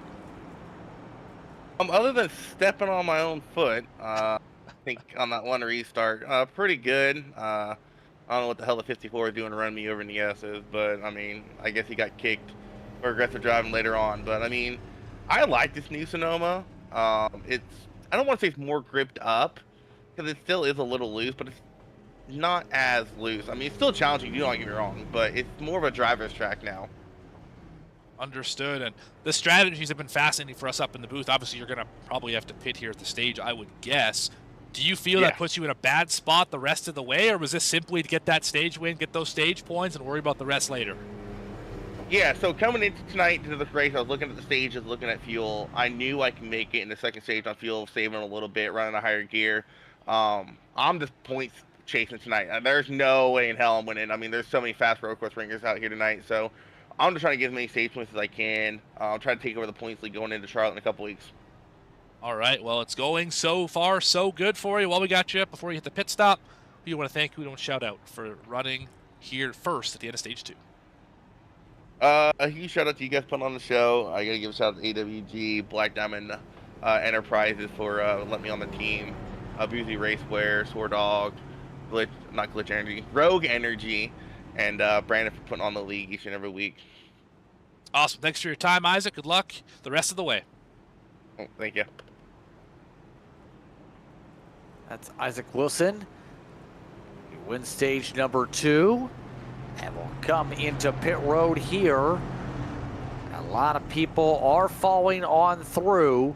Not everyone, obviously, but Winstone, Anderson, Good, Barnes, and a few others peel down. Brown, Keith, Leonard, Hubbard, amongst those who will stay out, in contrast to your Morgan. Yeah, not really surprised. Luke Barnes stays out as well. He's also on that strategy of pitting at the first caution that we had for the 91. Everyone else, of course, on pit road here. And it is very much going to shake up the way this one looks, because I think everyone can one-stop it the end of the race, no matter what their fuel looks like, if I'm not mistaken, because we're only going a little less than 30 laps, so if you can go 23 normally, I think we're all in the window to make it. So this is going to be very much just when do you pit and how few mistakes do you have in this final stage. So the race on pit road this time will be won by Isaac Wilson. River Hayes pit the lap before, interestingly enough, per the scoring. I wonder if that'll be, I wonder if that's going to be a, yeah, it is. He's going to have to give up some spots here. Yeah, I was about to say, that one's going to stand there with the lap differential. So, Wilson will start off this run in 6th, Morgan, as we get fired up pretty soon. And fresher tires, not that we've seen that matter at all tonight. It's really been all about the track position. The driver I'm curious to watch, obviously Beckett Brown has worked through the field and he's passed a lot of cars and been very fast. But Trevor Keith, that first run, was the car to beat. Is 2nd clean enough air to stick with the leader? Or can he take the lead? Leonard has been excellent this entire race. And Hubbard, if he can stop making mistakes, has probably been the fastest car here. So can the 4, and he's also been probably the most aggressive car here, can the 4 have a shot at getting this one done? Fascinating race we've seen here today. Not what I expected when I loaded into the session a mere hour and 40 or so minutes ago. But I'm glad that we're here tonight, JP. Me too here, and we're still set for what will be an intriguing final stage of this race to find out how wild things get here again. So, get a reset. It's Brown, Keith, Leonard, Hubbard, Barnes, Wilson, Winstone, Anderson, Good, and Lewis. Currently in the top 10. There goes River Hayes down the pit road again. Barnes as well. Christian, that is. Interesting. Again, that doesn't help to get to the end on fuel, obviously. I think the hope is just shorter pit stop when you do have to pit. But is it worth losing, in the case of Barnes, several spots here, at least 5-10? I don't know if he's only going to lose 2, because he was, in fact, he's back to 15th, so he actually didn't lose any. Because there's only 18 cars in the lead lap. Hayes pit with him, and Jonah Bryan just got a penalty, so he's not going to gain a spot. So yeah, Barnes only lost a spot out of that, so I think that's worth the gamble. But it's not looking good for the California sweep here for Barnes. So we'll find out pretty soon how everyone will go with 1 lap to go signal. Everyone's settling on through. And right now we are still running this race with 17 on the lead lap. It's been about that mark for a while. Lap traffic's definitely been a factor tonight, Morgan, but still a decent amount of drivers still on the lead lap even then. Yeah, it's been a quality race as far as driver talent. I mean, it's full of ringers, of course. You mentioned that a number of times, but haven't seen any real surprises in terms of some of the drivers we expect to be fast not having good nights. The ringers have done well, and all in all, the pace has been basically the same throughout the field, save for the top 2 who able to get out to these big runs. But before we get back to green, there are 24 of you watching this thing right now. I want to hear who you think is going to win this one at the end in just a few more laps. Who's it going to be? Who are you cheering for the rest of the way?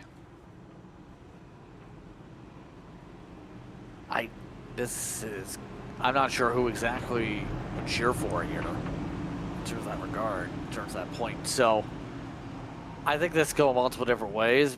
Becca Brown is still the favorite, I think, though. I would agree. That discussion.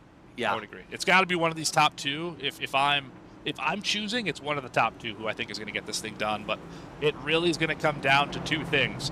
One is the restart in a few hundred feet, and 2 is going to be the pit stop. When it happens, how efficient it is.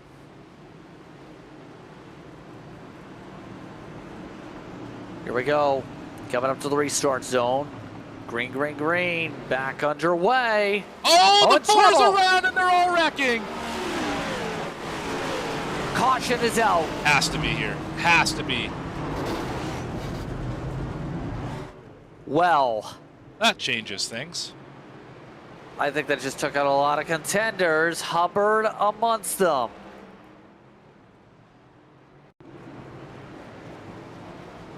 So we talked about this concern. It happened. Yeah, the 4 just spun the tires a couple times. 93's in it, 5's in it.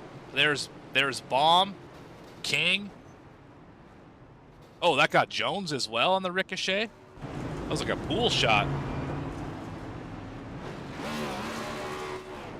Let's watch from King. He got sent a long way here.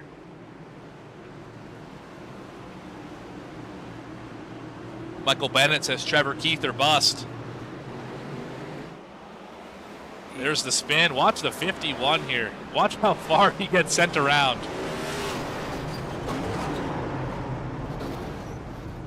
Jones had nothing to do with that accident. Still got damage. So that kind of puts a wrench into things. Do you pit this time? Because you might make it from here now. You're right, actually. This does put you... Yeah, that's you're close to the window here. A little fuel save, and you're probably there. Oh, that's a gamble. I think it's worth making though.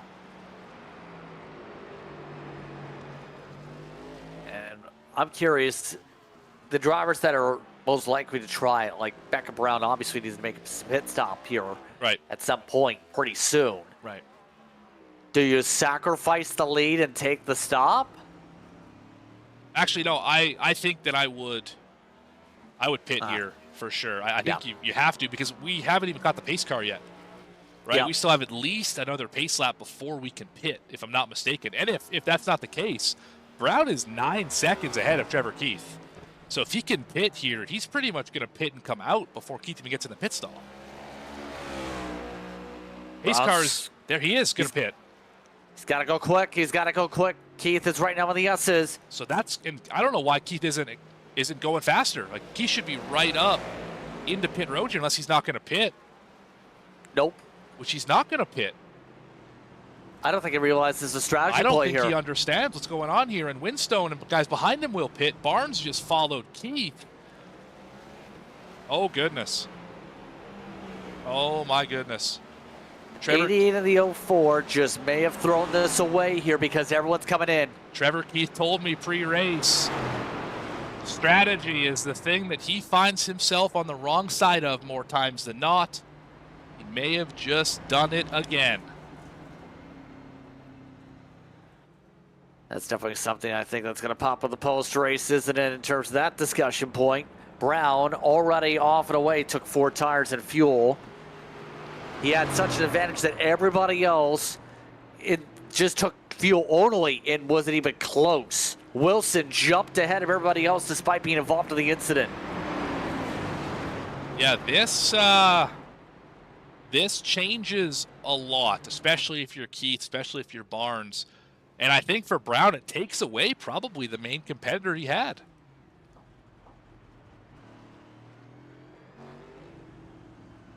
Yeah, this gets to where now you've got the tire advantage. Once the driver's pit in front of you with about 10 laps to go, you have the clean air advantage. Right. It's all looking good for a 3rd win of the season here for the Graham Crackers car. Only 3 wins, really? This would be his 3rd win of the season, according to the stat lines. He's gotten 2 in the Cup Series. Interesting. I thought he had more than that. Feels like more than that. It does He's feel like ran more than that. Yeah. He's ran primarily in Mystic, but the wins, remember, involve Coda. Also got a win in Slim Chicken's competition at Texas. Every other race in the other series he's ran, it's not been a front run. In fact, his past 3 Mystic starts, all Cup races, were sub top 10s.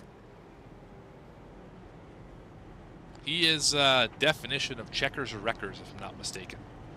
45 hit. You mentioned earlier he's good on the long run. Typically seems to struggle on the long run, especially in the B car, I've noticed. Good on the short run, lightning on the short run, but doesn't really have that long run pace. Seems to burn up the right front a little bit. So tonight having speed on the long run at the road course is has been good for him, obviously, being one of the faster cars here tonight. But yeah, he's in the catbird seat right now. All he has to do, if he can hold off Wilson on the restart, get around the 04 and the 88, I think it's almost smooth sailing for the 45 here. Almost. Think so too, but we still have 22 to go when we get the green flag. Trevor Keith and Luke Barnes have to pit again. That's the obvious part. And for them, obviously you just got to drive as best you can here, Morgan, because you already know you're at a strategy disadvantage. You gotta hope you're able to gap a lot of the other cars to still get a top 10 here at this rate. Yeah, that's really all you can do,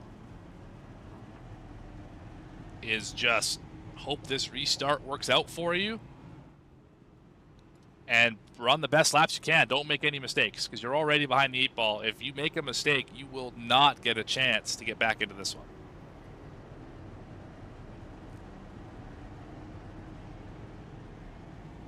And I believe we had an EOL Windstone this caution all of a sudden. So the 29 is going to have to drop to the tail. Wonder what that would be for.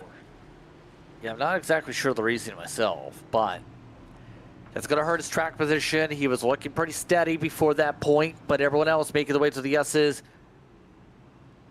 Going to be, again, curious what the 91 now does, for example.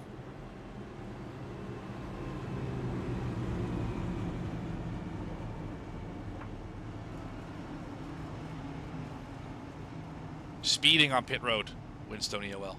Gotcha. That's the benefit of having all of the race control, is you get very fast answers. Oh, they just delayed the restart. Oh boy. Now you're really hurting if you're Trevor Keith and Luke Barnes.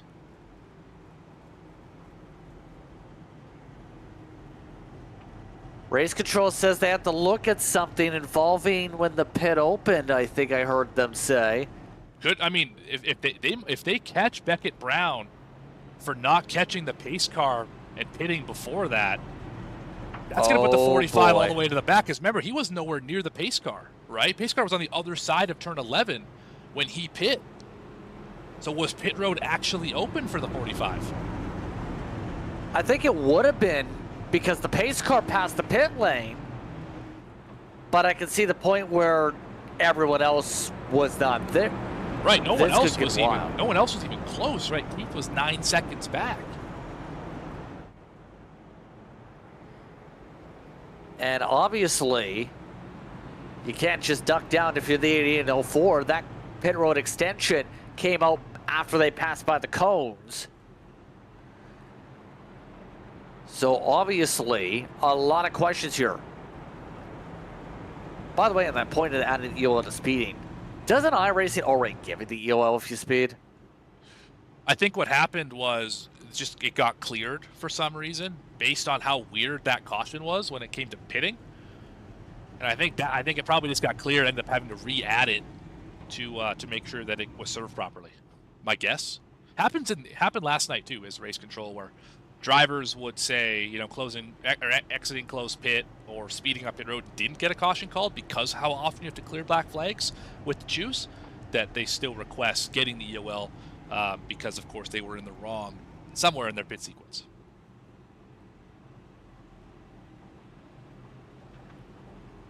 Still no words yet on if we're good to go yet. And this, if they extend the caution again, do you duck down if you're the 04 and the 88 if they do this quick enough? They can't. Pit road would be closed. Good point. I mean, because honestly though, with there only being, well, you're 17 on the lead lap, that's a lot to pass in 20 laps. I mean, you'd have to be slicing and dicing through the field. I think you're just in a really bad spot if you're Keith and if you're Barnes. You really can't do much to get out of this box right now.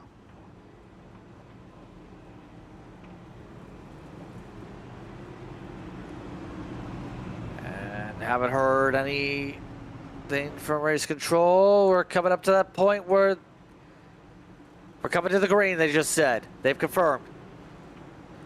Post-race is the decision.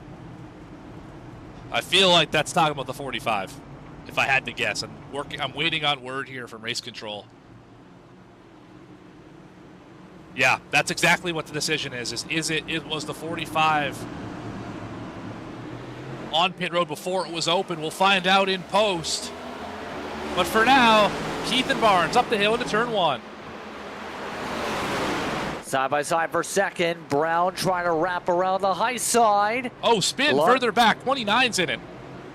Windstone, big hit. Oh, and there goes Barnes. Barnes around in the grass. He's sent wide. Now Brown's trying to cross over the race lead. Side by side up to the corners. Can Brown get it done? He gets the squeeze. He makes the pass. It's Brown to the point. So now, oh my goodness, the 9 just got dumped. Holy cow, the 8, the 9. Corey Jones, big hit. There's got to be a caution for this. We have a there it is, parking lot down the chute from 4 to 7A. Holy cow. This is exactly what Trevor Keith needed. I think that's exactly what would absolutely be needed here, too, in the case of Luke Barnes to at least pit and be back there. So the 8 got loose, clips the 9, and then the 8 rolls forward, gets drilled by the 63, and then the 63 gets hit by another car, and we just have cars everywhere. One more time here.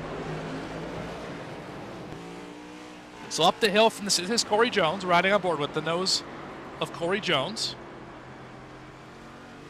Should be able to see this one start to unfold. So there's the 8. Spins. He doesn't know where to go because the 8 right now is not moving. Now he is moving. Boom. 34 got him. 2 got him. 4's in it as well. Yeah, that was a big incident. All started with the 8 getting a little bit loose up off the corner. Let's go see what happened to Luke Barnes, though. Remember, spun off of corner there. We didn't really see it. Was it off of Keith or off of Brown? I think it might have been off Keith. Let's see. Yeah. Watch this. 45's already committed. Oh, he spun on his own. and then got assisted at the very end after the slide. Yeah, he spun during the upshift. Right on board with Trevor Keith here in the 88. Just watch the 04 just get loose on his own and spin. Right here. Just went around.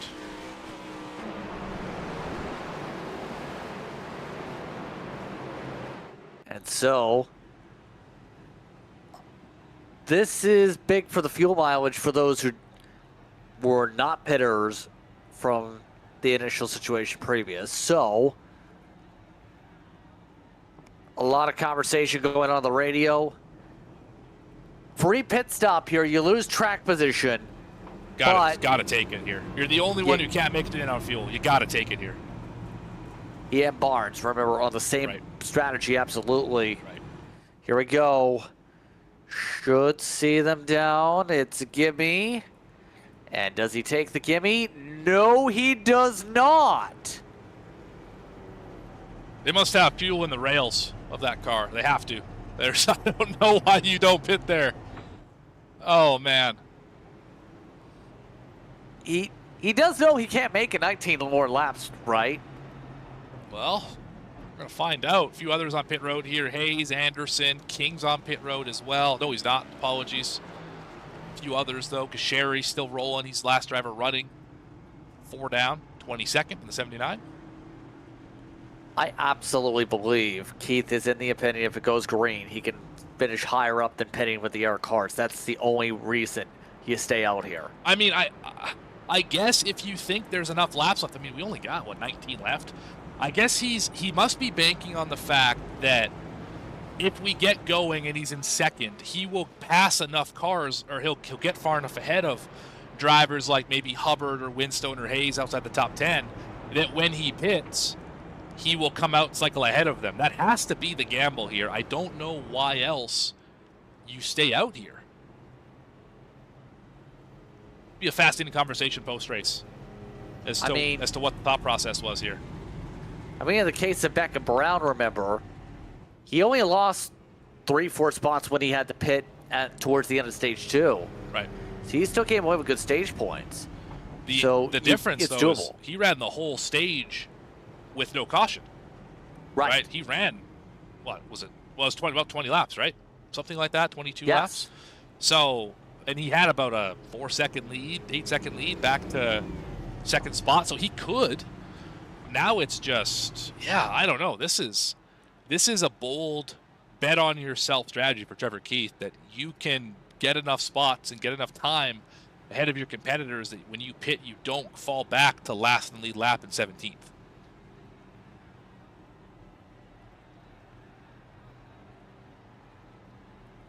So he should see when to go this upcoming time by. Maupin just came on down also, well behind the rest of the field, trying to get things sorted. We are gaining more cars in the lead lap with the caution periods here. We are at about 17 or 18 now in the lead lap as we go. As we get set for 1-2 green, with what we're going to be coming to 17 to go once we take the green upcoming. And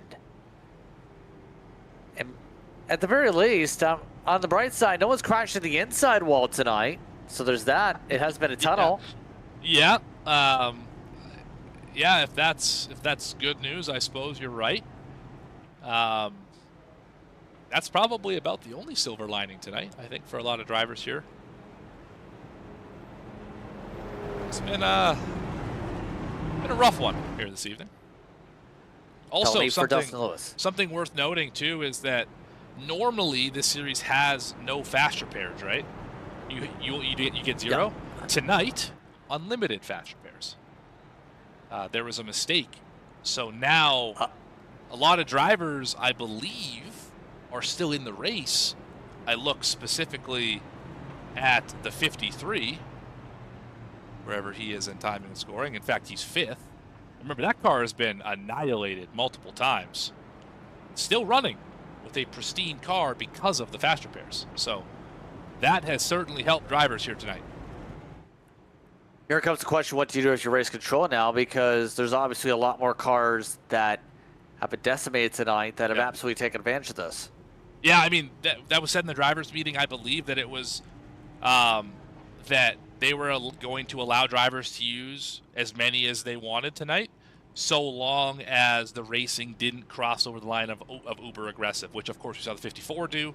He got parked for it, being a little more strict on those controls tonight versus normal, but allowing drivers to use the fast repairs tonight. So I think that's kind of the trade-off you get, and I think because of it, we've seen a more exciting race. We've seen a lot of, we have a lot of drivers who still could get this thing done. Obviously, Beckett Brown's in the driver's seat. And Clayton Good, Isaac Wilson, some drivers who could get this thing done if things permit. It's going to be wild all the way.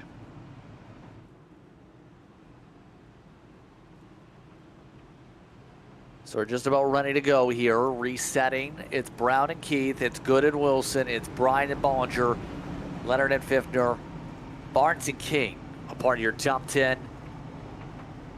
And right now we still have going to be 17 laps to go. Remember, the 88 is going to have to pit here with under 10 laps to go at the rate we're going here because of the caution periods. Every other driver definitely is in the spot to make it. So let's find out how we're going to go. The 45 in control at the front of the field. Oh, the 80 needs to catch up quickly on the outside. This may become a bit of a stack up here. Yeah, he's halfway back. He's there now. Okay. Still probably gonna be a little further up here, but try and time it. Here we go. We got at least to the fender for the run to one. Up the hillside they go.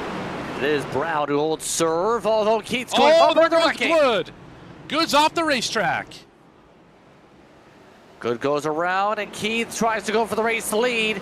Send up for the old one of Bryan. Keith another spin. The 5's around. Leonard. He's going to have to try and gather it back quickly at the back of the field. Brown's running away. Keith's starting to struggle as Wilson goes to the bumper himself nearly. Oh, we have a 3-wide mess diving into turn 7A. Hubbard way down the inside. King, he missed the corner on the exit.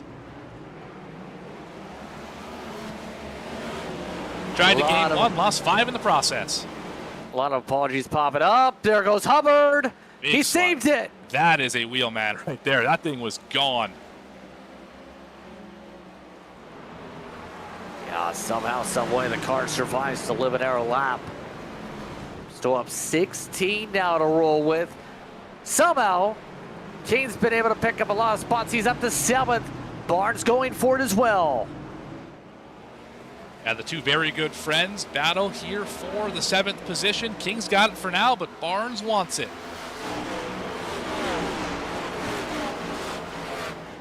Oh, there goes the 04. Luke Barnes around again. Another slide for the Toyota.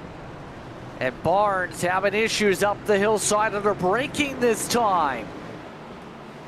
Too much brake bias? These cars, I think that was King who just mowed the lawn. Definitely possible, just not one with the setup here tonight. Whether it's bias or master cylinders or whatever, but there goes, that's Lauren Vincent, the 07. Haven't said his name much tonight. He's around in 4. We'll get this thing back rolling. There he goes. Winstone's around also. That's out of 7A. Narrow mistake for the 29 machine here tonight. That was with Fiftner. Top 3 is a lot more calmer than everybody else. Would just say that right now. I would. Now, the magic number for Trevor Keith, if we're paying attention to the strategy and him being able to cycle ahead of somebody, looks like if he's pitting for fuel only, 36. If he's pitting for tires, 46. In terms of how many seconds he has to be in front of the drivers behind him to be able to cycle ahead.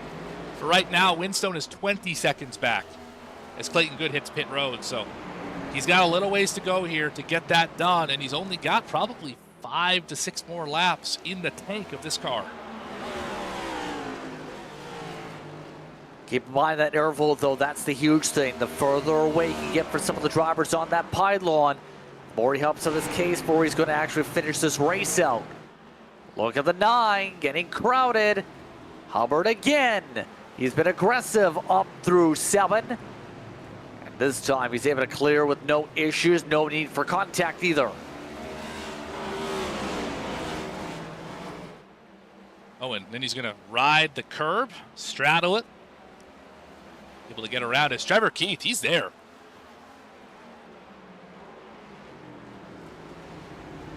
Yeah, he's keeping the pressure high at the very least for the lead. Don't look now at Isaac Wilson. He's in the conversation too. He is not out of this thing.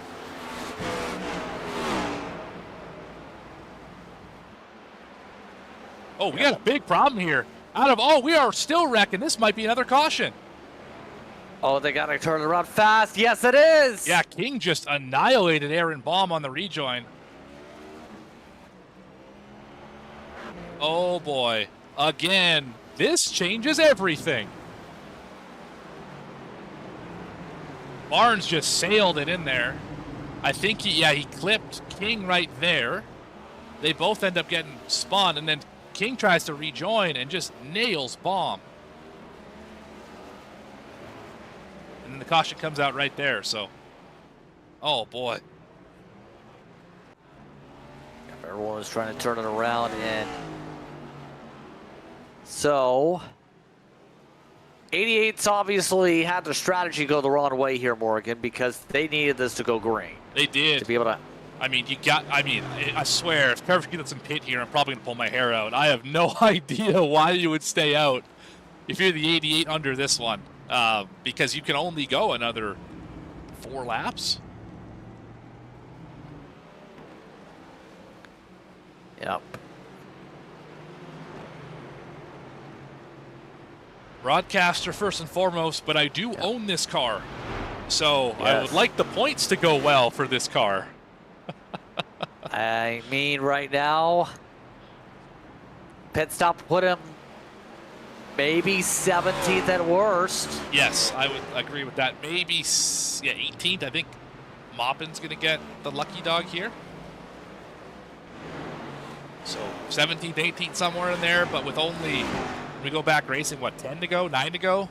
So that's a very, for anyone in the field, it's a tall order to pass that many cars in that short amount of time and pass Beckett Brown.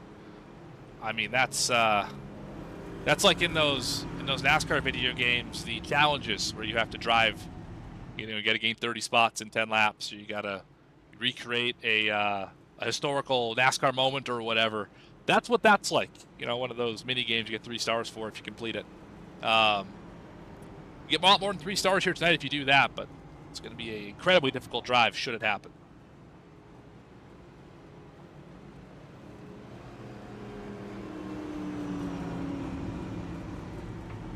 Things heat up on the radio here. Yeah, good and good question in chat. This is the first road course that I've ever seen in the Mystic Racing League with a caution that was not a stage. Yes. So this is very much abnormal for what we normally see on road courses. Yeah, wild times. But hey, if you're interested, you Racing Revolution guys, I see kicking around the chat, Bennett, Alves, among others. Hop over here on Fridays. Love to have you, Mystic Racing League.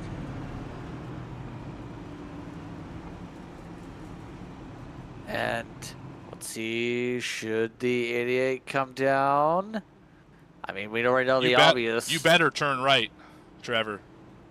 Oh my goodness, he didn't pit again. What is happening? Can somebody in chat explain to me what is going on with the 88 right now? I definitely I just don't understand. Oh my goodness. I can tell your owner's cap is coming out, and this is definitely not working out very well now at this point. By the way, River Hayes, Christian Leonard, some of the others pit, so as they peel on down, We'll have about 10 laps to go when we get back going per the estimate. Come on, Nick and Michael. Go steal some wins. I'll see you next week. 2 weeks, I suppose, when we're at the Coke 600. Yeah. May 31st, doubleheader. Got to talk about that, of course, right here on VSPEED. Indy 500 in the morning. Mid-afternoon, whatever you want to call it. Coke 600 in the evening. Doubleheader will be drivers doing both. I think we're up to like 12 or something like that doing both events, which is terrific to see. Yeah, this is Grant Turner-esque, staying out this late in the run. For those of you who are not sure what I'm talking about, tune in on Wednesdays, Racing Revolution here on VSPEED. It'll all make sense.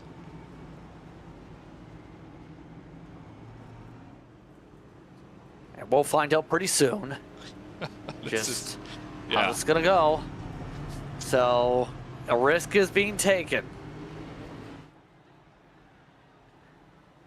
But right now, we'll say, those who have hit, some of those, first on newer tires, by the way, Cody Anderson is 8th. Hubbard 7th, yeah. Hubbard was 3-second pit stop.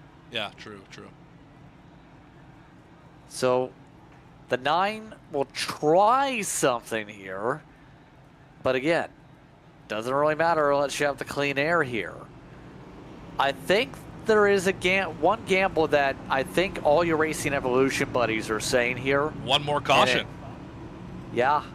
If there's another caution, maybe a chance. That would be the most improbable strategy on a road course I've ever seen, is banking on cautions and like 3 or 4 cautions and getting them. That is wild. I mean, was that part of the briefing for some of the drivers tonight in terms of if in teams, hey, if there's caution flags, expect X, Y, and Z. We have That's 4 extra cautions tonight. Yeah, this has been unexpected here. Not to say the least. I mean, I understand the restart one, obviously, with the 4 spinning around in front of the field, totally makes sense. I understand the one between out of 4 where there was multiple cars spun in that spot. Yeah, it's been an interesting night for cautions for sure. I think maybe turning over a new leaf here in the Mystic Racing League with how we approach race control, which is what the drivers have been asking for. So drivers are getting what they wanted, which was more consistent cautions called both on road courses and ovals, and seems like we're taking a step in that direction.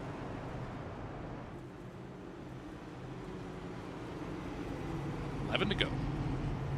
Coming to 10 this time, and obviously a lot for post-race discussions here. Beckett Brown, still your leader. I know he was asking about that post-race review a few cautions ago, but all you can do in this case here is drive it out and focus on the task to try and get an air win on the board. He's got the best shot here, so long as he doesn't make mistakes, and he's made a couple of them here tonight, where he's nearly clapping the wall once or twice. And imagine this timeline. Trevor Key stays out, somehow catches the caution, finishes 2nd, and that post-race review goes against the 45. Imagine the timeline we live in. Oh boy. If that's the case. Or, even wilder, Keith can't make it. It goes against the 45, and Isaac Wilson inherits a win. Or Colin Bollinger wrecking whatever it was 8 times tonight. Also a team car, by the way. Inherits a win. This has been wild tonight. House is going to go only 10 more times through, this time through here in Sonoma. But at this rate, we could see also overtime, potentially, if cautions are being thrown, right? It's in the cards. Could happen. It's a very small possibility, but it is a possibility. But so are 4 extra cautions, yet here we are. Absolutely. We are in uncharted territory for this entire week of racing here in the state of California. Green flag is out. Brown got a good launch. Look at Bollinger. He was looking good until he had to go to the gears. And now he's trying to... Oh, he's going to slide. Stack up the field. There goes the 01 around the outside. Oh, we still got a parking lot. Pfiffner got caught up in it. We stay green. Will we stay green? Yes, we will. Race leaders were bumper to bumper for a minute. But right now, Brown builds a cushion. Keith trying his might to try and figure out what he can do here. I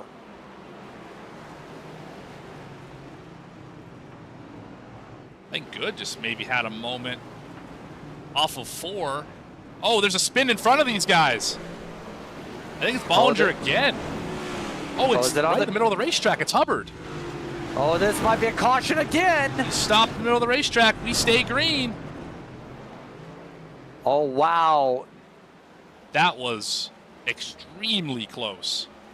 At least 2 drivers thought the caution was coming out in the midst of that dodge they just said on the radio. Oh, man. This is insane. Zachary King is around in 10. That car's killed.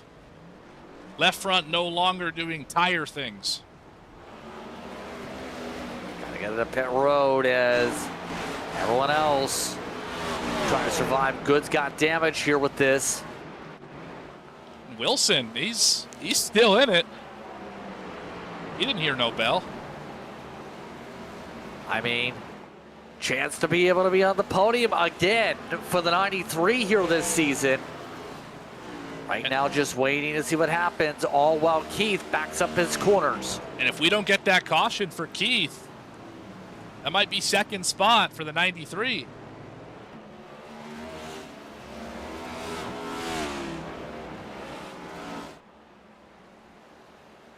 And all of them march their way down the hillside. King did make it to pit road.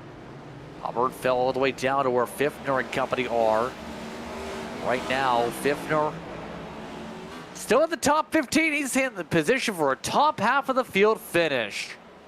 Yeah, it has not been a great day for Jack Pfiffner, but this is why you just plug away, right? I mean, as long as the car's running, and of course with unlimited fast repairs that will always be running, just keep on plugging away, even if it's not going your way. It'll. Oh, Hubbard just hit the barrels. Unforced, just drove into the end of pit road wall. I don't think he got damage from it somehow. He got a little bit. I think it popped back out, but that is as close as you can cut it without doing what Cochran did last night down to turn number 1 in Irwindale. I still don't know how you managed to do that at Irwindale with that line, but that's, you know, here and right there. Right rear tire clipped the wall and sent him for a ride. And right now, Barnes parking in front of everybody else still. Trying to hold on now for 4th as off track goes Lewis. Black Diamond Lawn Services. I mean, everybody has multiple business ventures. That's right. That's right. And right now, as they move their way through the S's here, Aaron Baum just, at this point, trying to not bring the coffee essential machines into the wall. The new California machine, Snappy, all while the battle for second is on. That Wilson has got to the back of Trevor Keith. Oh, and he spun on his own. There goes the chances for second on the racetrack. He is now going to have to fight just for 3rd. Barnes is closed up. Here comes Anderson on the Freshies too.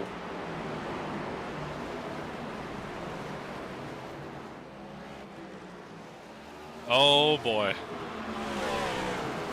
And here we go with Barnes trying to set up a crossover. Side by side, Wilson on the outside.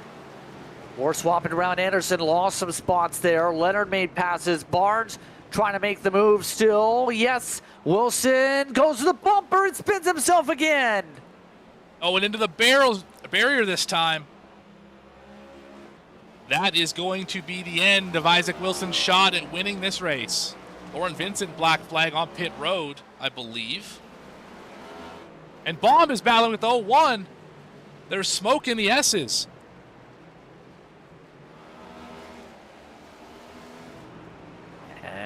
All sorts of calamities still as Barnes tries to slow up with heavy damage here. Still amongst those barely in the top 10 fight with Windstone here. 6 laps to go, 6 to go. By the way, Keith has now made it 28 laps so far. Yeah, I don't know if he can make it the final 6, but I mean, this is the most bold strategy I think I've ever seen in the Mystic Racing League. Fuel number was 23 at most, and I got that number from Trevor Keith pre-race. He's at 28, going to at least push it to 29 here. This has been one gutsy performance, running second. Beckett Brown does not have to pit. He is way out in front. But again, post-race review, there is a question. Was the final pit stop made legally by the 45? Was pit road open? Did they have to do another lap to catch the pace car? That is the question for the 45, so it's not over for him. Luke Barnes is around. That's going to give the third spot. Oh, and he's back in front of the field. 29's in it. 93's in it. We might have another caution here. Oh, my word. He got turned around by Christian Leonard. That's why he was around. Wilson. Oh, and the 4. What is going on here? I thought he was about to hook the 4 there. Wilson getting argy-bargy. Watch this. This is chaos.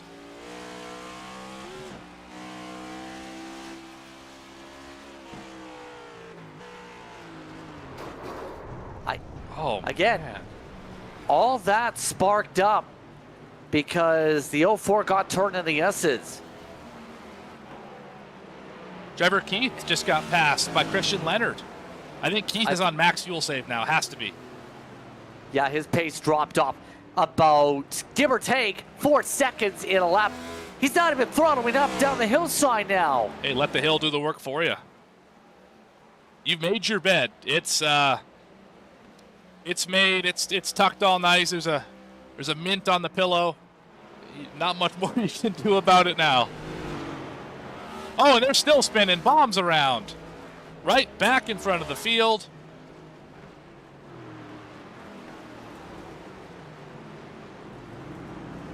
As we go, Bollinger to Lewis. And we got to him. Bit of a lift up to the gears this time for the Sly Cooper car. Oh, and Clayton Good's in the fence. Making sure it works. It does. Yeah, you don't want your walls to be defective after all. No, you don't. No. When that happens, you have serious safety concerns. Brown leads over Christian Leonard. Trevor Keith.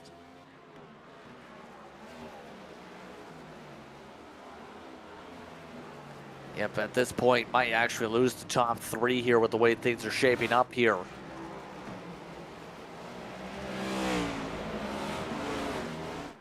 Tempers are a-flaring. Let's put it that way. This is going to be an interesting post-race for everybody else. But Lewis trying to just survive in the top 5. Bollinger, he has no place to send it, though, with all the on-tracks coming out the right spots for Lewis to park and slope. Now Bollinger's going to send it from deep. Lewis opened the door for him. Bollinger, can he jump to the open door? No. Could not get forward momentum off of turn 11. 8's going to have momentum for now. Hayes, I think, just crashed in 10.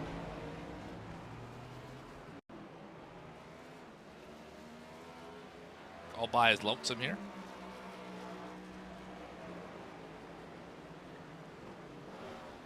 But this car it's seen better days than today. Definitely. Yeah, just a bit of a wobble and a little slide. I don't know if he hit anything.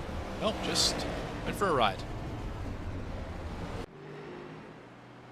Whee! Oh, Cody Anderson is having a rather unfun lap here. This is not we. Right now, Lewis providing pressure. They've almost caught up to the back of Keith. Right now, to the S's they go. We're coming up to 2 laps to go. And one of the more bizarre road races you'll see here on VSPEED this year. Right now, inside. Anderson backed up his corner also. Somebody just spun. Who just spun? Okay. Oh my goodness, Dustin Lewis just spun and took out his teammate. And Bollinger just destroyed the other side of the inside wall. What on earth? The smoke was for Windstone again. But this adds even more smoke, does it not? Holy cow. You talk about being an upset team. I know it's a junior fields after all his cars wrecked each other. What is happening? 8 again loses. That's like the 4th time off of turn 11 and just ships to 53. Holy cow. I mean, pool ball, corner pocket. He got him. Oh, and Hubbard nearly got Barnes. Oh, boy. Oh, there's Keith having to really put on the lift here. Keith is way off the pace, down to 5th and dropping. At this rate, though, he might finish in the top 10 with all the calamity we've seen, although I don't think that car's got any power now. It's got to be pit road. No, he's just going to keep it moving. 1 lap to go here. You gotta finish it from here. I think he might be out, though.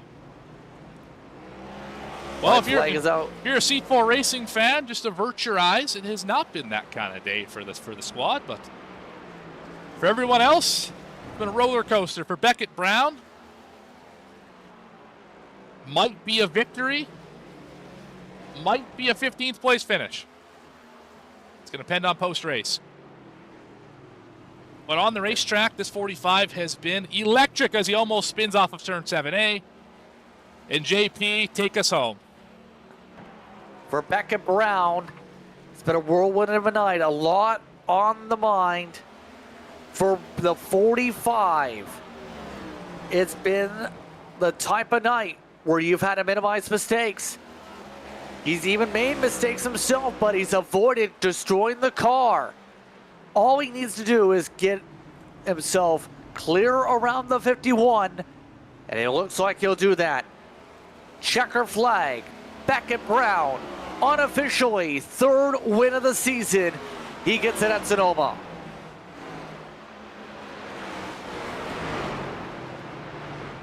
I mean, all I can say about this race is, wow.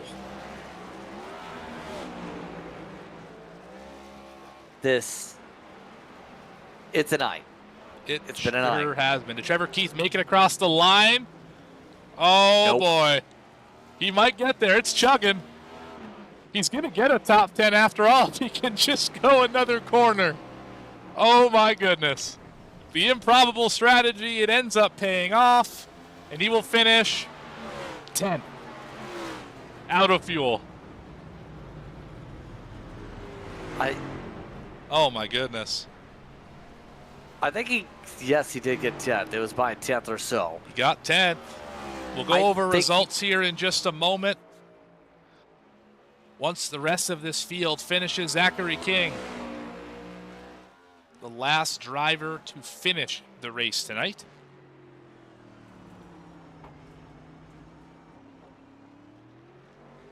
I mean, this is definitely one for the notebooks to make a lot of notes after tonight, as that is all your cars who have crossed. At the end, it's Brown, Leonard, Anderson, and the top 3 here tonight.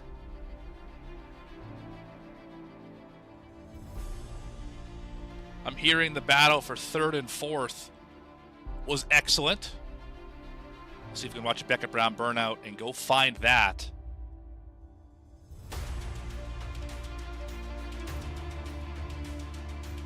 Your winner tonight started 23rd, did not get a qualifying time in. Led 33 laps with an excellent fast lap of the race. Would put him 2nd behind Leonard, I believe. Great day for Beckett Brown, if this win stands, of course. We'll talk to him anyway in just a few, as well as Christian Leonard and Cody Anderson.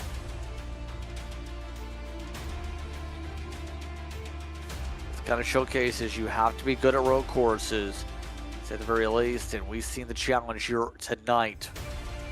Unofficial race results. Brown over Leonard and Anderson, as said.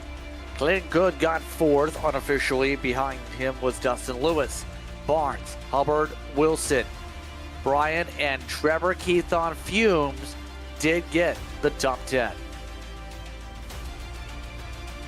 So finishing 11th tonight, River Hayes. Jack Fiftner will finish in 12th.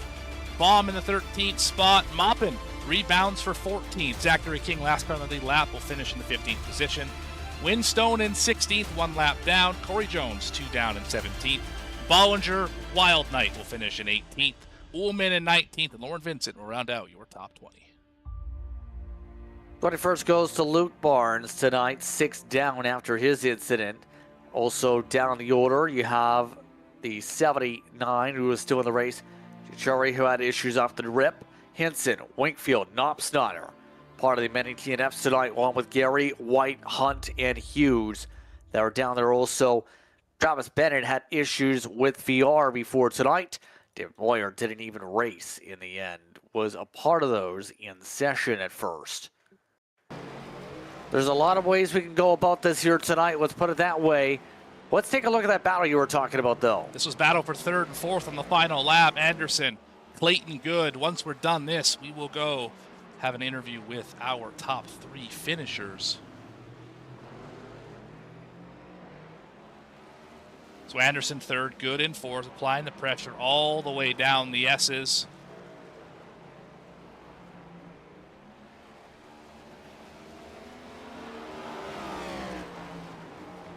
That's about as close as you're going to get for a final lap battle.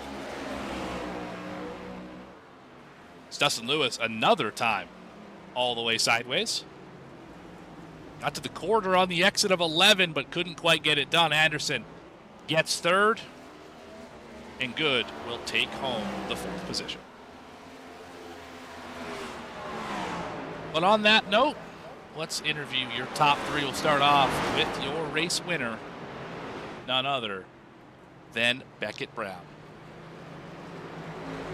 Yes, indeed, seen the battle finish up in terms of the top 3, but for Beckett Brown, getting his chance to go to Sofanu's victory lane here tonight. Beckett, how would you describe this one? That was a wild race at Sonoma, wasn't it? Wild, yeah. That first stage was definitely something with the pit strategy that helped us get to the stage win there.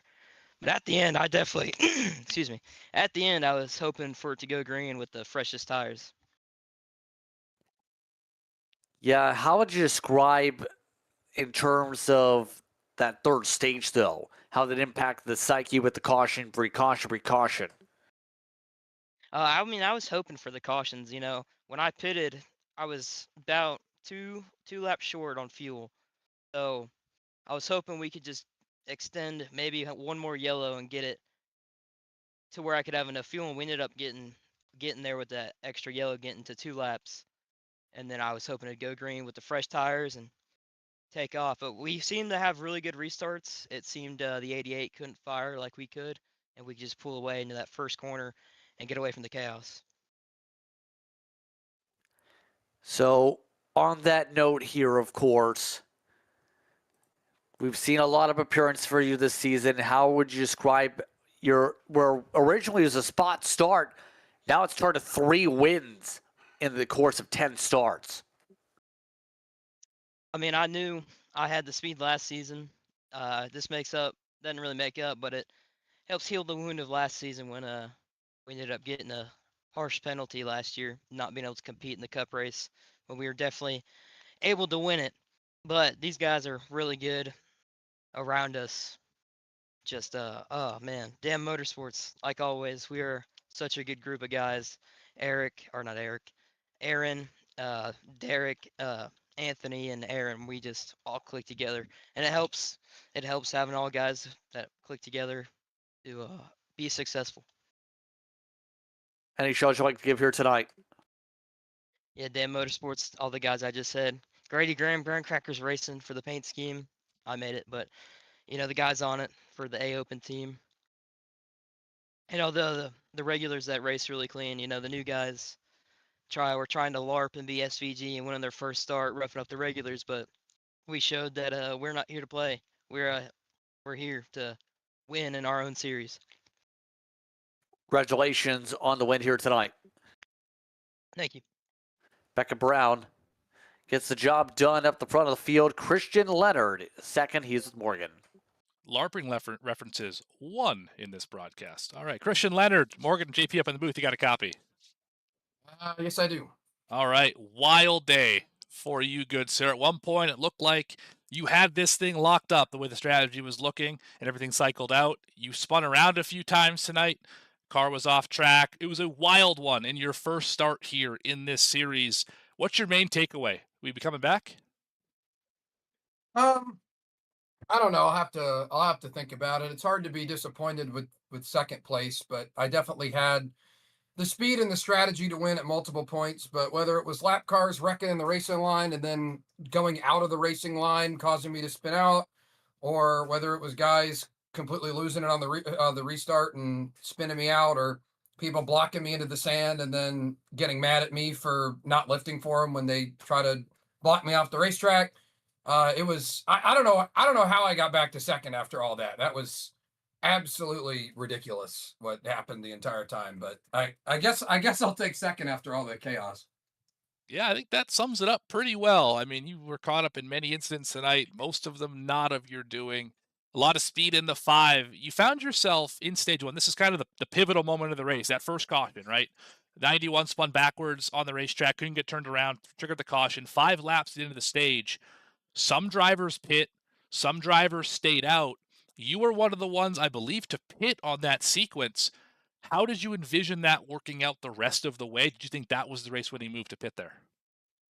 Well, my idea was to pit before the end of stage 1, and then pit towards the end of stage 2, and then stay out to get the track position, and then I would pit somewhere halfway through the final stage, and that was probably going to be the winning strategy. And then, like I said, the lap cars pretty much took me out at the top of the hill.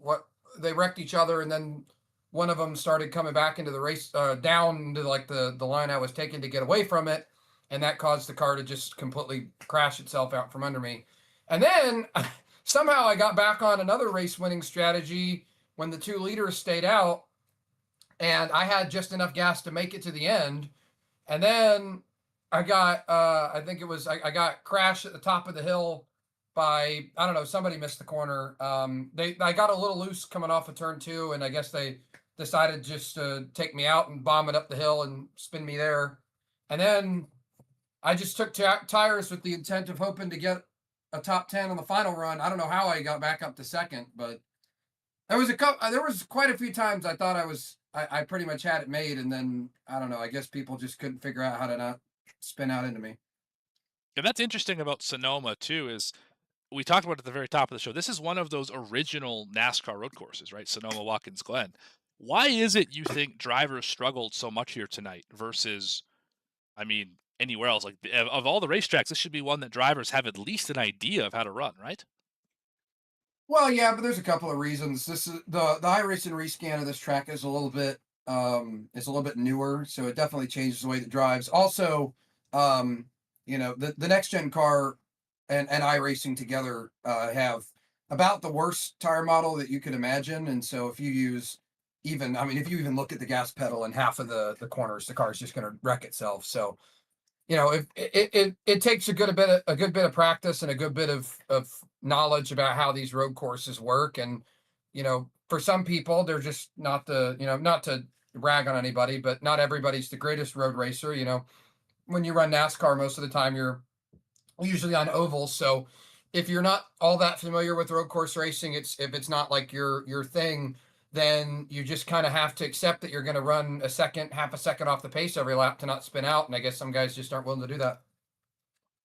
Yeah, and all in all, pretty solid day. Going to finish in second here tonight. Who do you want to thank? Who do you want to shout out for a wild one here in Sonoma? I want to shout out Jonathan Giuccieri for getting me in here, kind of helped me get set up for this race, for letting me sub in the 15 car. I was trying to get it some points tonight. I think I did a decent job of that. Could have done a little better, but yeah, I want to thank him, and I want to thank you guys for putting on this race. Probably takes a lot of effort. It's very professional. So I think you guys did about the best job you could at managing what happened tonight here at Sonoma. All right. Thanks for your time, Christian. Congratulations on second. Hopefully we'll see you next time out in the series. All right. Once again, it's Christian Larry coming away in second tonight. Cody Anderson took home third spot. Cody, how would you describe your journey to the podium tonight? It was eventful. I will say that. How so? That's they're in that first stage. That's the plan was always going to be fuel only. I knew the tires would last just long enough. My plan was to come down on lap 20, give myself 6 laps, just enough to make it to the end of the stage, and then come back at the stage. Stage 2, that restart, kind of put a damper on everything. I kind of just put my head down and started driving my way back through the field. And then going through that final stage, that's getting tangled up with the 8 there, coming off of the turn with him getting loose. That's kind of put me down a little bit. Wasn't sure to be able to get back through, but cautions kind of fell our way. Pit strategy fell our way. Was able to hold off Clayton there at the end to bring it home for Reggie in third place. So that being said here, what's your plan for the Cup Series from this point forward here for this season? I'm not sure about running the All-Star race, but I am signed up to run the double on the 31st, so I'm really looking forward to that over here. After we run the double, I may think about picking up a league for Friday nights and come run the next gens over here with these guys. Any shows you'd like to give here tonight? Just want to say thanks to Reggie for letting me drive the car tonight. You guys for broadcasting. All the admins here at Mystic for allowing me to race tonight, and all my teammates with the guys that I run with. They're at CSM and Prestige. Well, congratulations to the top 3 tonight, Cody. Thank you. Cody Anderson takes home a top 3, like the entire top 3 was speaking to us from Sofa News Victory Lane for tonight's coverage here on VSPEED. Morgan, your final thoughts on that one, because that was wild, that was intense, that was actually not what I think anyone had on the drawing board. I was expecting a fairly calm event here this evening, and we didn't get that at all here at Sonoma. I mean, I expect the single car spins, the craziness in the mid-pack and beyond that doesn't ever really get noticed in terms of the finishing order and impacting the race, but it sure impacted the race tonight. This was one of the more wild races I've ever seen on a road course in any league, all across iRacing, and I'm not going to forget them anytime soon. So on that note, it's just about time to say goodnight for tonight's coverage of the Slim Chickens Cup Series, part of the Mystic Racing League for the Wine Country 255 at Sonoma Raceway. For my co-announcer Morgan Cook, for our camera producer Dougie Beard, I'm Justin Britton saying so long. Enjoy the rest of your evening. We hope you've enjoyed tonight's coverage from Sonoma Raceway. See you next time when we go all-star racing for a week's time from Five Flags here on VSPEED.